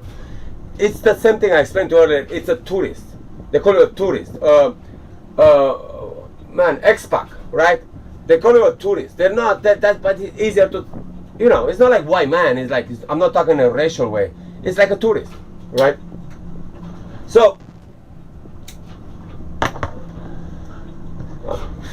anyway, we ended up doing all the temples, man. All the temples. And I can talk about what I see in those temples, and actually convince me even more that Buddhists, and they take advantage of them, is not what people think. And I'm not going to go into religion, because I know a lot of people are religious and good. They should be. I'm pro-religion. I'm not against religion. I'm not religious. So it's different thing. Like, I think religion is necessary, and so on. Anyway, that's how I integrated in the community. They welcome me, like, literally, we were drinking a day before, or night before, literally, and now I'm part like I've been there, like I've always been there. Like, literally, they switch a click, and these white boys are fucking lost son. And everybody took me as. They didn't took, and it's funny, when we eat, it's like, oh, I'm gonna pay. Again, don't get me wrong, I feel like I wanna pay now. And the bill was like $20-something, right, for all of us. $30, whatever it was. We're a gang of us, bro. And we eat a lot. Those fuckers, when they eat, bro. We got, like, dry fish, this, that, octopus, you name it, is like, which is normal, right? Anyway, like, no. Like, no, this is on us. Says, you are not here. We don't take advantage of you. This, don't you ever think. Yo, you know how long I stay with them? Like, always pay, like, I pay equal with them. they never took anything from me or want more. Like, oh, I pay for the, let's buy 5 bottles. I was like, no, no, no, no, no, no. You pay for 2, we pay for the rest. No, you do not. And literally, I come sometimes with a bottle of whiskey, and I say, okay, we drink, and as soon as we finish, like, it's like, no, no, you brought 1, I buy 1. And they wouldn't let me fucking go until we finish those equal money spent on drinks or whatever it is. I swear to God, man, the most amazing humans in the universe. And that, when I'm telling you, when I'm generalizing about a cultural thing, don't confuse mafia or the greed mentality of some people have with a real mentality, what they get affected by those greedy people. You know? Went to all these temples, and they explained me every temple. They told me everything, how everything works, why this temple is about this. I learned a lot, man. I learned a lot. And of course, we end up going back. Now I have the backpack with me. I moved out of the hotel, moving another place, right? So I stayed over there all night.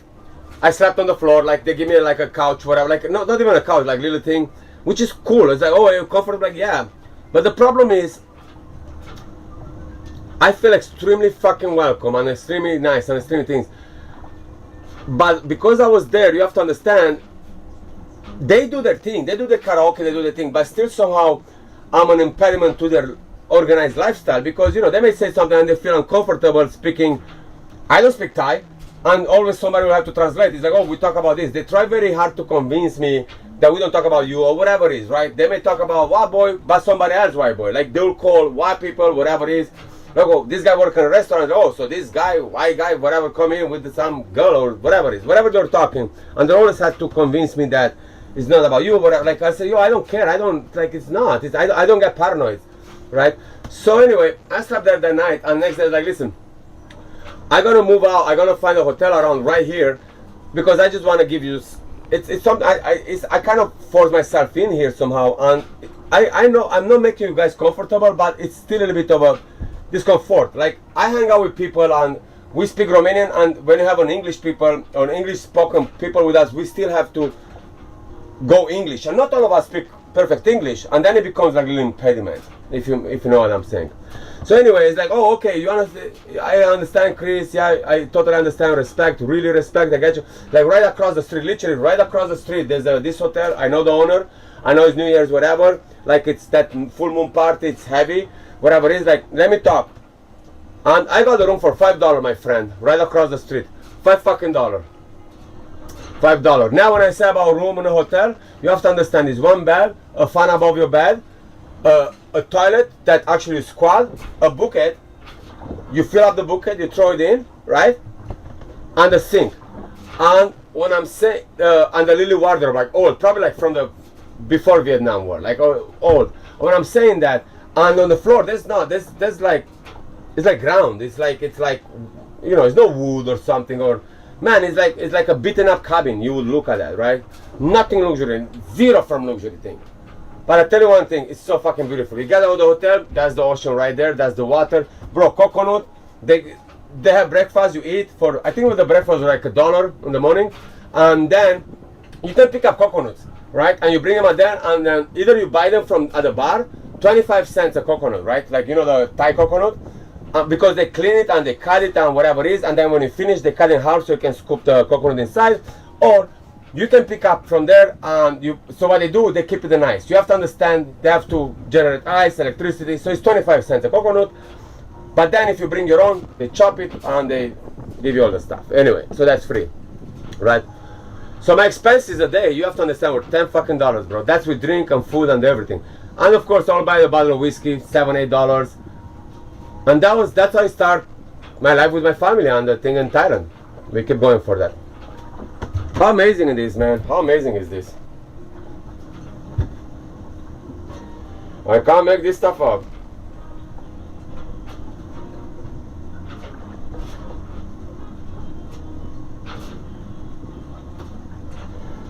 Oh, Frank. I've been on a boat for 3 years now.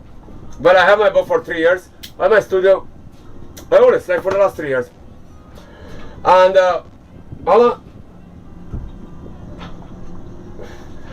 when I tattoo, like, I closed my shop here. I had my shop and that's why I didn't post tattoos.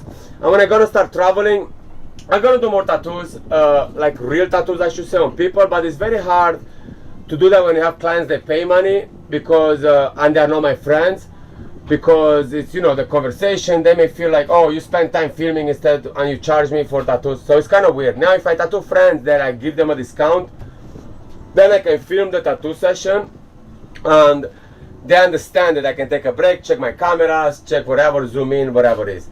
But over here on the boat, I'm gonna start doing this stuff. I'll show you right now. And I'm gonna start doing them freehand. So all these things are freehand tattoos. So I'm gonna do them. I'm gonna tattoo and film it and talk about it, and I'm gonna do different type of designs. But I wanna start doing a lot of eyes. Usually I sit out here and I tattoo. I have all my equipment, or only here, right here. I'm gonna sit here and tattoo, and I'm gonna start doing that and do live videos, talk about it, and start tattooing fake skin. Right? I have to do that. There you go. So I can actually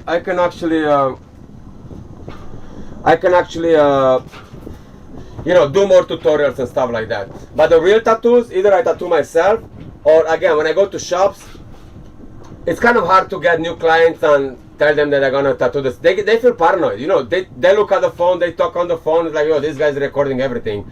They don't understand that I don't use audio when I tattoo. My audios are off because I have to put music behind it anyway. But you know, it's kind of shady. That's what I'm saying. It's kind of, with friends, they know that. I say, bro, my audio is off. You're like, okay, Chris, don't worry about it, right? But that's the only one. That's why I can't really do that, you know. I hope you understand, bro. I hope you understand. So, yep.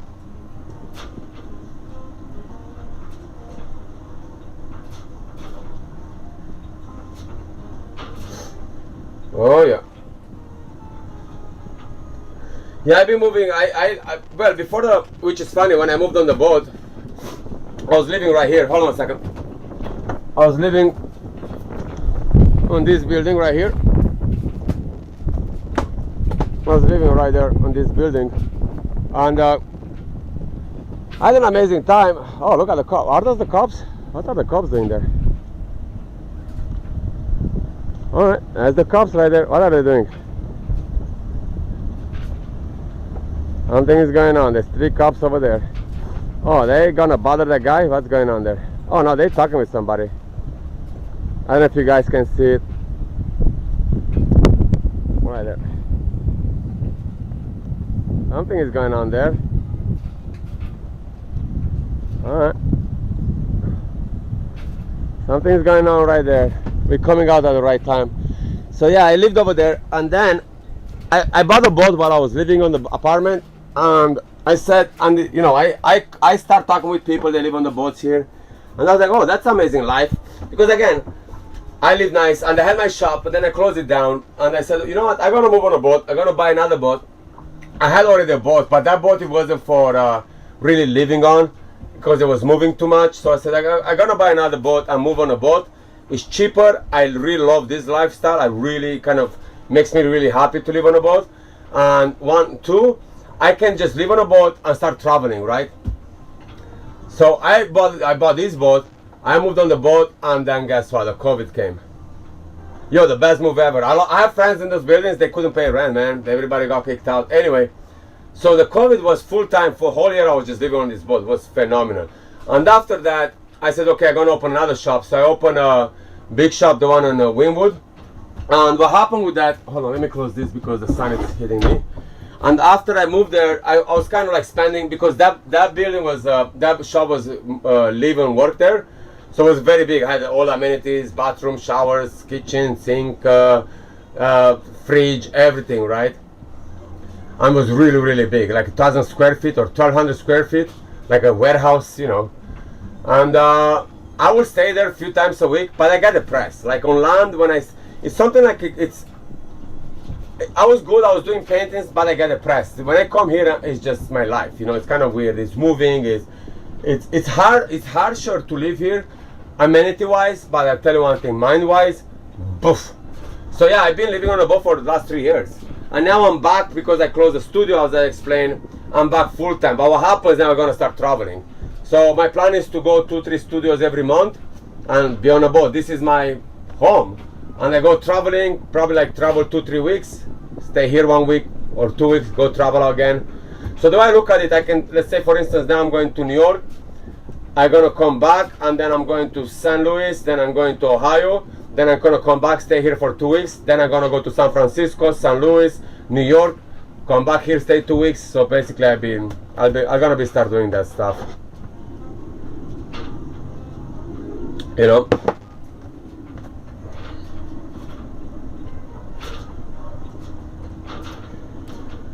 So yeah, my friends.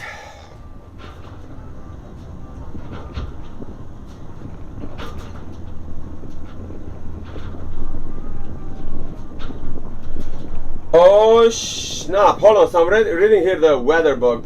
It's climatologically the hottest week of the year across the US. Will it feel that way to you? Tap to watch the forecast. Let me see the forecast. Okay, let me see the forecast, my friends. Miami Beach right now. Miami Beach right now is 32 degrees at 12 o'clock in the morning, 12:49. Feels like 39, so it's pretty much, it feels like 40 degrees.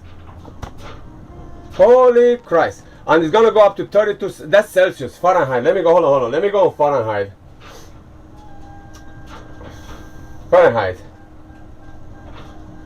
So it's 90, and it feels like 103. That means it's 103. If it feels like 103, it is 103 Fahrenheit, my friends. Yeehaw! Tell me how amazing this day it is. Oh, I don't have AC or vents. No. This boy over here doesn't have that, my friends. No AC, no ventilation, only sunshine and strong mind and water to drink. And the cops are not there anymore. The cops left. So yeah, that's another story. That's how I've met my family in Thailand. Man, I'll tell you one thing. Traveling is such a, I call it food for the soul. And I encourage everyone out there to travel, man. Get out of the comfort zone and go to all these weird places. Don't go, listen, start traveling to safe places. What I'm saying is, I was talking to my son when I went to Ireland, and he wants to travel. I told him the same thing. Hold on, let me put my stuff here. I told him the same thing. I was like, bro, you need to travel, and it's like that. I want to travel. I think he wants to step on my shoes, right? Because I always have all my stories and blah blah blah. Let me put my thing here in case I talk with somebody to see what I'm talking to.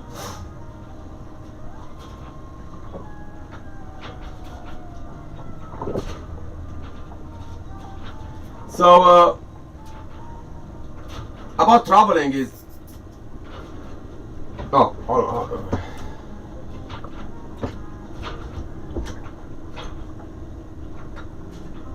I'm organizing my phone right here. So the thing with the traveling,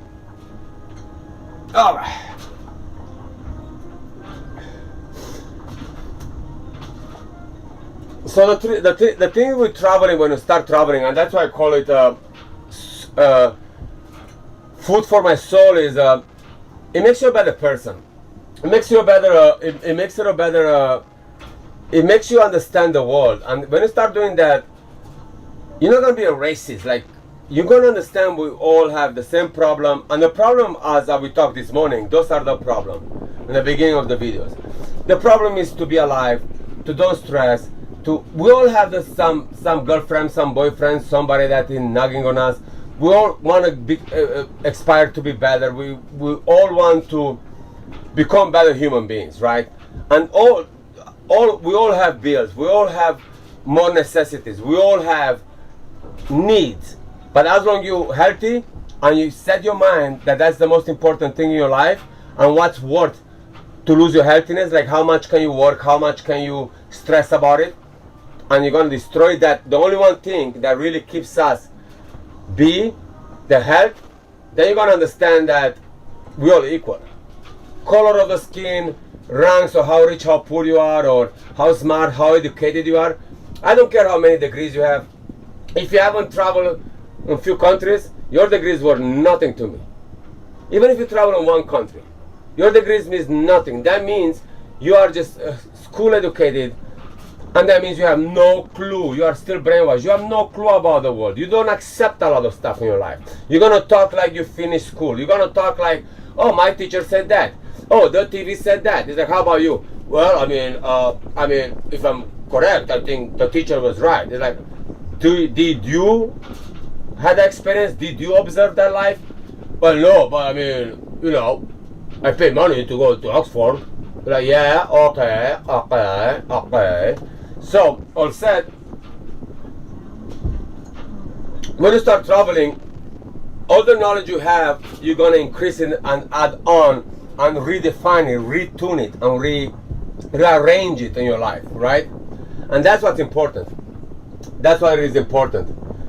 Because without that, you just become a machinery, like part of a screws or cogs of a machinery. You are not independent. You don't think independent. You're just repeating what other people told you or what you pay for. And your knowledge is only that narrow. And I tell you one thing, when you start traveling the world, you realize how narrow your mind it is. Like how narrow your mind it is. So, all said about traveling, yeah, start traveling somewhere safe. That's how I talk to my son. Like, bro, travel somewhere safe. Like, let's say go to a safe place which already is paved with that. It's a standard, right? They go to Amsterdam. Everybody's equal over there, for instance, right? You want to smoke weed. It's not about smoking weed. It's about the cultural thing. Observe other people. They have extraordinary museums. I've been to Amsterdam a few times. Bro, I eat every single museum there. I've been to every museum, everything. Go in their own natural environment. Observe people.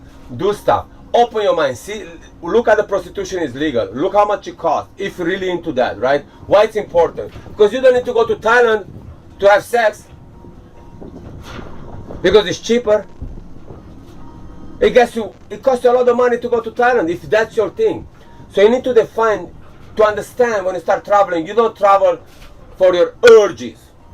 Like, oh, I need to. No, bro, you travel to eat food, to learn a culture thing, to do this. Not, yeah, I'll go to Thailand for food.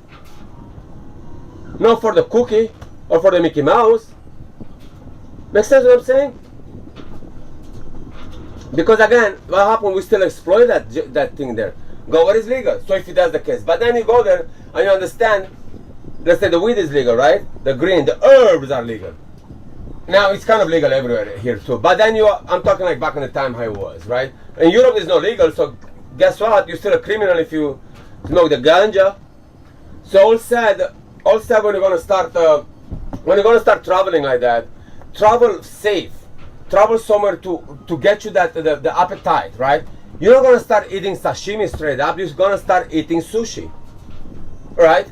Sushi is the break between sashimi, and then you eat sashimi, either you like it or not. I mean, if you like that. If not, you're not gonna eat sashimi. But you need to start from somewhere. So the same thing with traveling. Go there, but then do yourself a favor and go to places that are still virgin. What I'm saying is, people still have a dignity. Like not everything is commercialized. Right? You still see the up and down. You go to Amsterdam or whatever, one of those countries where it's touristic, Barcelona or whatever the heck it is. You still have as long as they don't serve you the way you do. Oh, you racist. I'm Romanian. You serve me less than that person. You racist. Oh, you put a price because you know I'm Romanian. You racist. So they don't want you to play the card, so they treat you equal. Apart from, of course, if you want to go to Barcelona, go in another area where it's not for tourists, yeah, the prices are different. But when you go to a tourist place, everybody's the same. That's a menu. There's not a menu like in Thailand. There's a menu for Thai people. There's a menu for tourist people, right? They don't do that because you cannot go in Thailand and say, oh, you racist. You can't do that.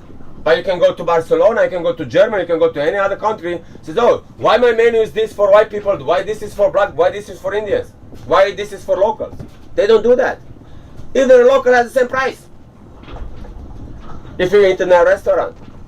In Thailand it's not. You go to that restaurant, they do, even China, they do have different price. Even in other countries, Latin countries, they have different price for the locals. And all said, You go on Miami Beach. They have a tax for tourists. You go like you drink a beer. It's $2.50 service charge, tourist charge. It says over there. Why? Because there's no homeless people here. Everything is like a tourist place. Everything is clean. Miami Beach is extremely clean comparing to Miami. So they'll tell you straight up, we will take your money to make this place safe and clean. It's a safe place. Yeah, people get shot, but they're not the locals shoot each other. It's actually the people coming here, they shoot each other. So it says over there, you're a tourist, you pay a tourist fee, you go to the hotel, tourist fee, $25 extra. Now what they do, which I don't like it, one thing I don't like it, and that becomes scumbaggish, is we come over here, and you tip is including, it says already service charge 20% or whatever, it's mandatory you pay, and then it says tip, and then people will still tip instead of say, listen, already you pay the tip 20%, and then you pay another 20%.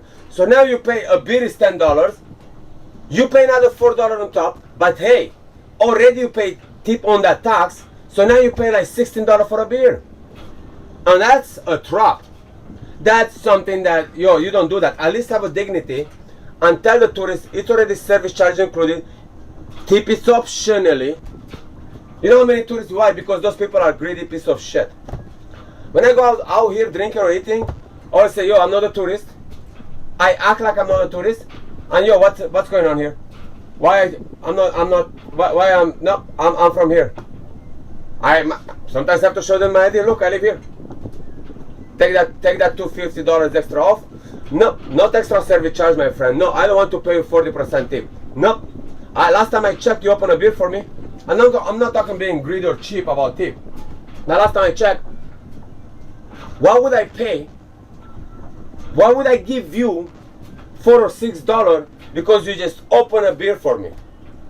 You bring it from the cooler, you put it on top of my table, and you know what I hate the worst?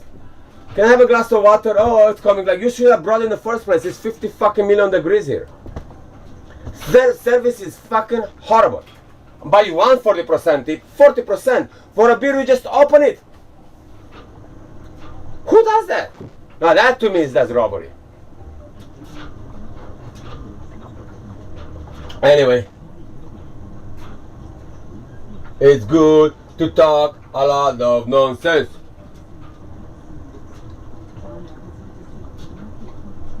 Bro, I tell you one thing. When one of my this was probably my second time. No, I don't know. Probably my third or fourth time with a close to that experience. When I'm saying close to that, real close to that. I'm from Romania. We live in Ceausescu's time. I don't know if you guys know what that means.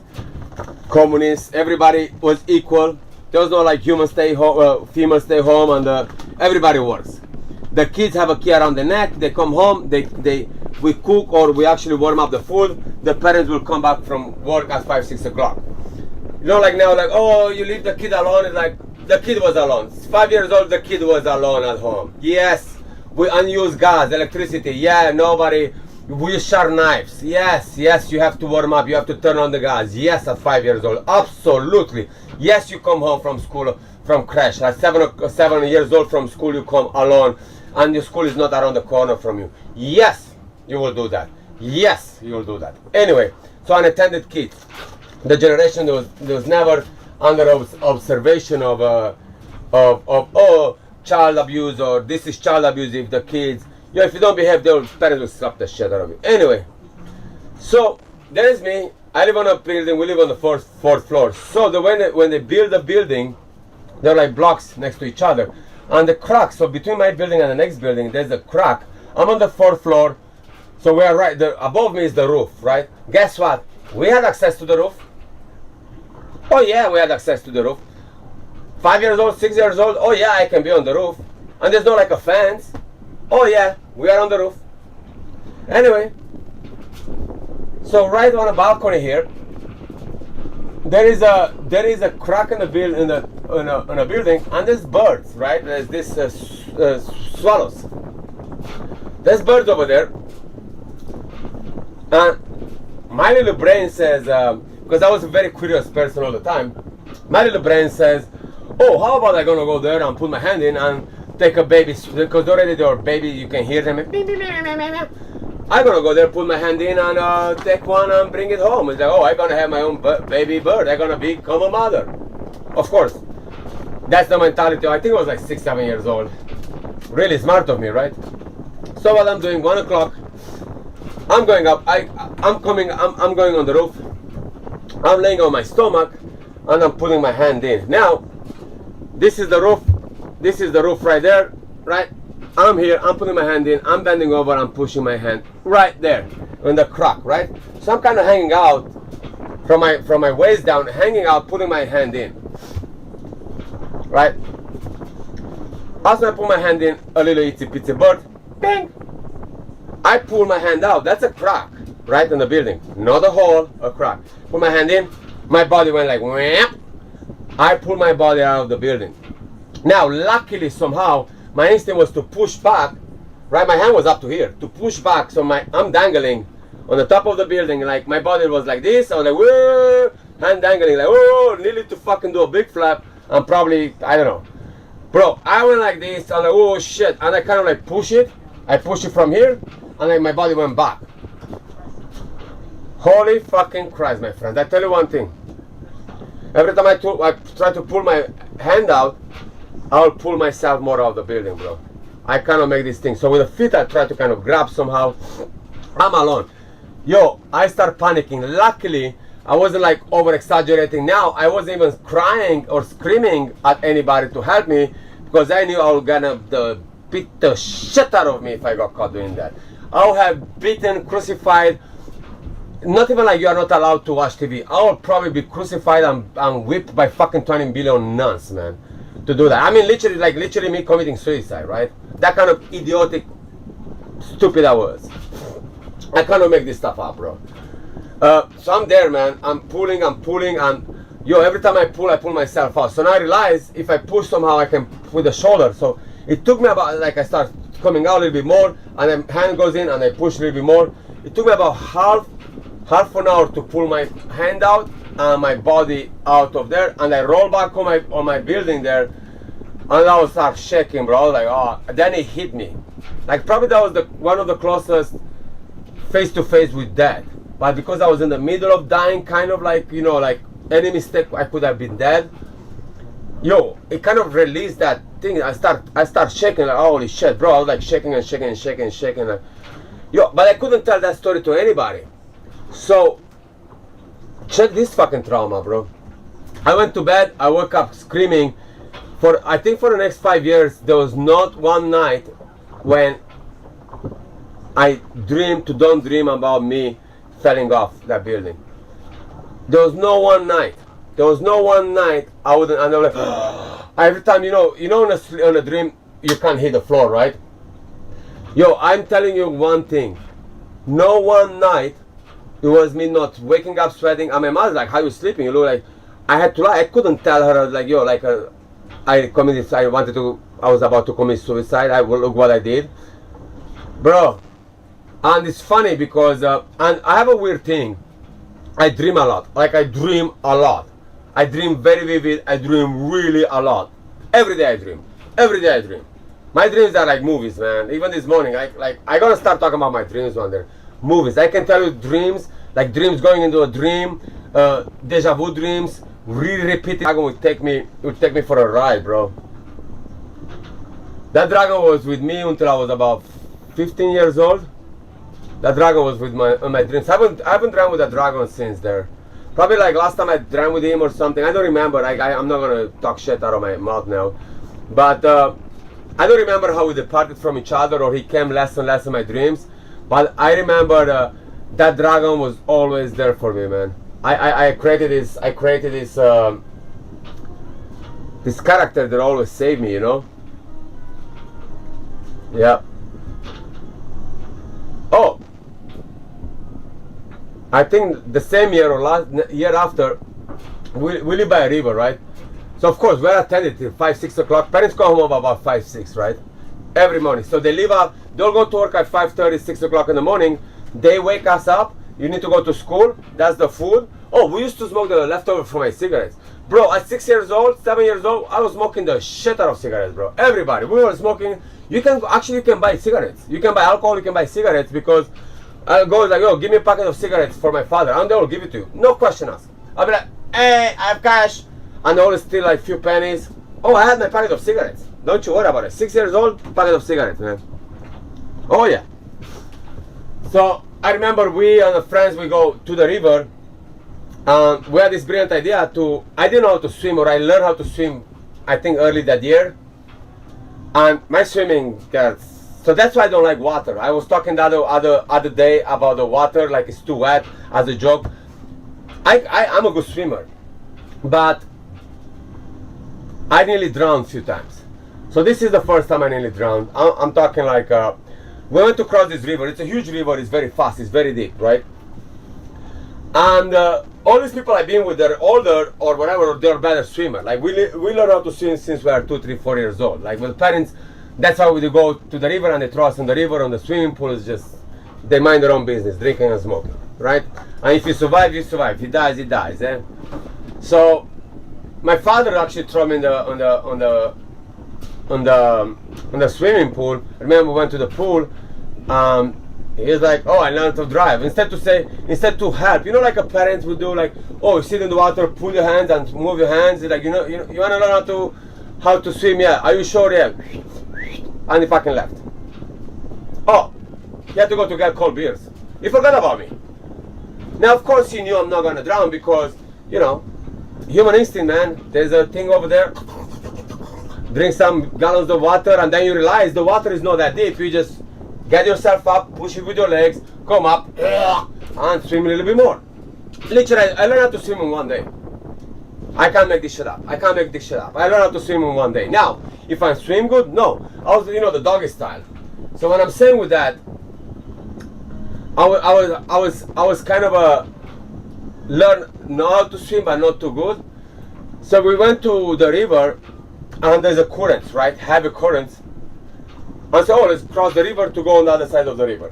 Now, don't even mind. Have you ever swim with the shoes on and dressed up with a t-shirt and like shorts, and when you don't really know how to swim? I tell you one thing, my friends, you drown. Oh, so that is me jumping in the river. We go nice. I will start swimming. Oh, I'm good for a second. But now, like an idiot, those people that are faster, the better swimmers, they go.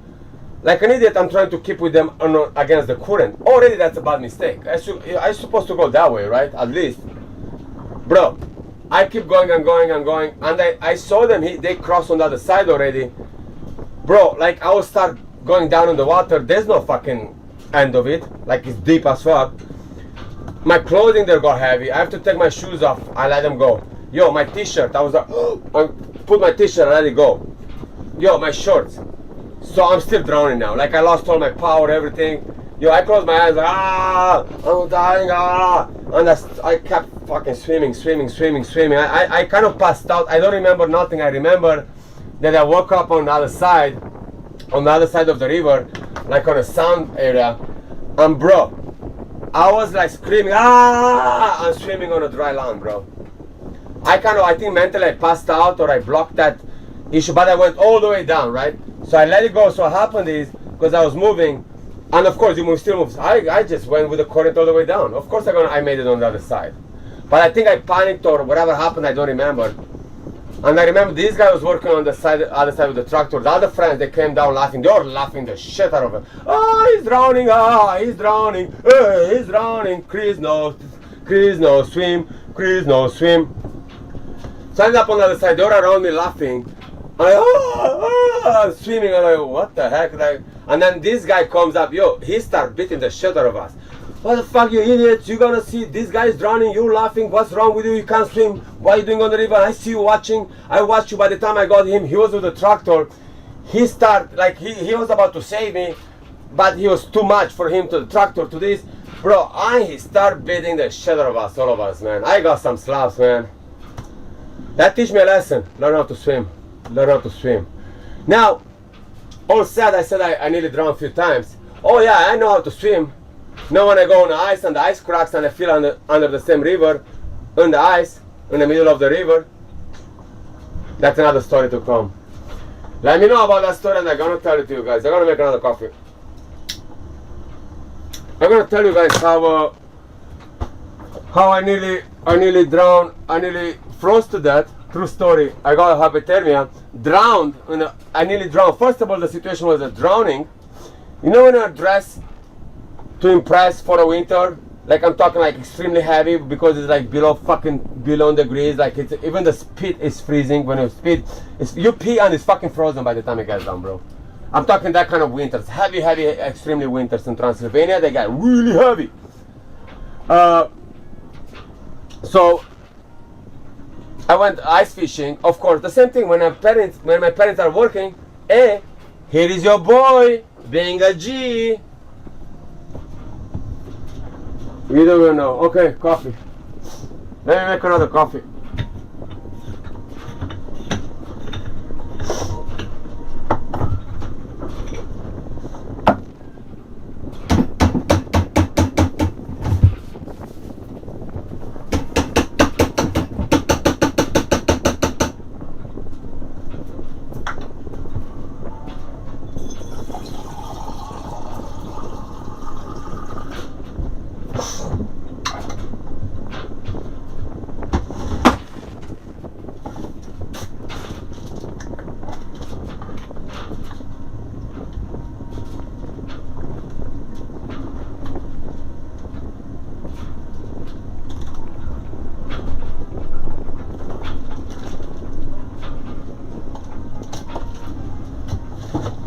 Oh.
Oh, my beautiful people.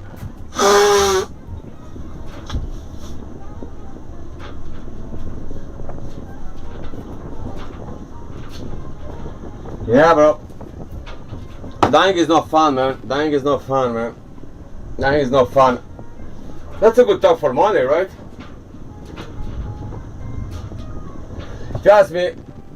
That's what Mondays are for. It makes you appreciate the weekends on their life, and that's, you know, we don't give up, man. We multiply. We don't give up, we multiply. All said. So I told you, like, when I went diving, I had my headphones in, so I kept them memorized. And my friend, let's see if they work. One of them wasn't working the other day. Let's see if they work now. I'm gonna figure out right now. One of them was working, the other one wasn't.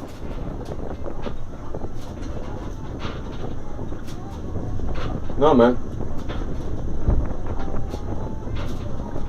One of them is still not working, man. Cheers. No, it's not working, my friend. This one still doesn't work.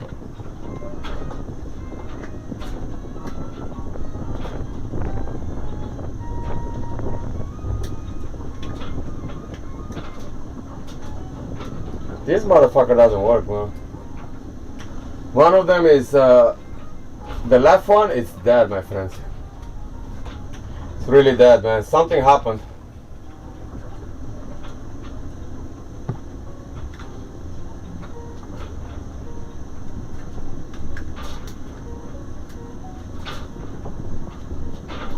Something happened, man. Something happened.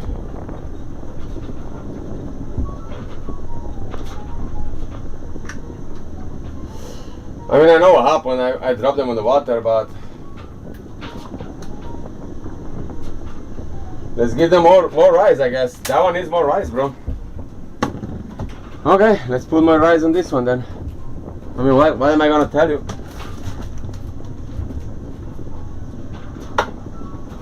I'm not happy about it, but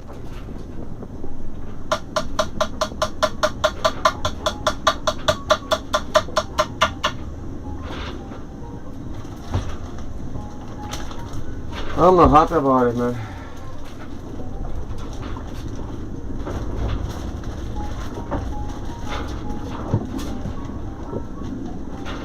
Alright, give them more rice. Give them hell, Chris. Give them rice.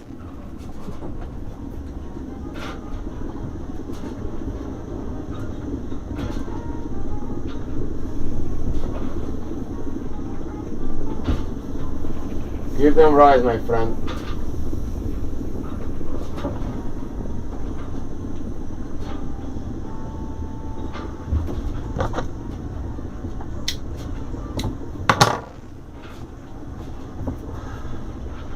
Man, I need to quiz. Oh, whoa, whoa, whoa, whoa, whoa, whoa, whoa, whoa, whoa, whoa.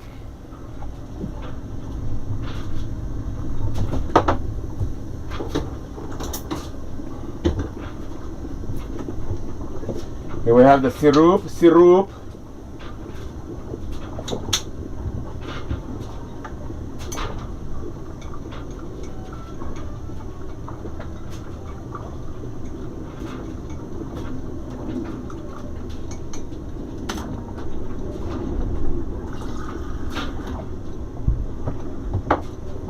Cheers, my friends.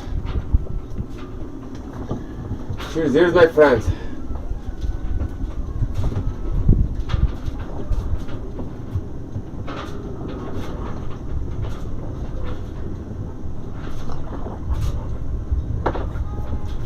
There's a rain coming, Lorraine. Yep, there's a rain coming somewhere.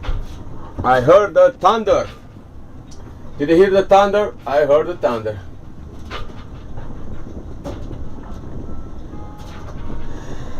So all said, I hope we will have enough stories for today to understand that how we live, and I'll see you next time. I'm gonna start cleaning up again and go on land and see if I can fill up my tank, and we're gonna make more videos when I'm coming back. Have a beautiful, amazing, superb day. Happy Monday. If I don't see you today, I'll see you on Tuesday, and we're gonna have a happy Tuesday, and we're gonna talk more about it. Leave a comment. What you want me to talk about it. I have a millions of stories from Thailand, from China, from all around the world. I have a millions of stories about dying. I have a million stories about other people's stories, and we can keep going if you think I'm entertainment. If not, I'm still gonna say them, because why not? We have to talk about something, not only about the weather. How's the weather? Phenomenal. Do you like it? Yeah. Alright, cool. Bye. Ciao, bambino. And never forget, don't drink and drive, my folks. Stay real to the streets. Don't gang, and don't bang, bang. Cheers, my friends.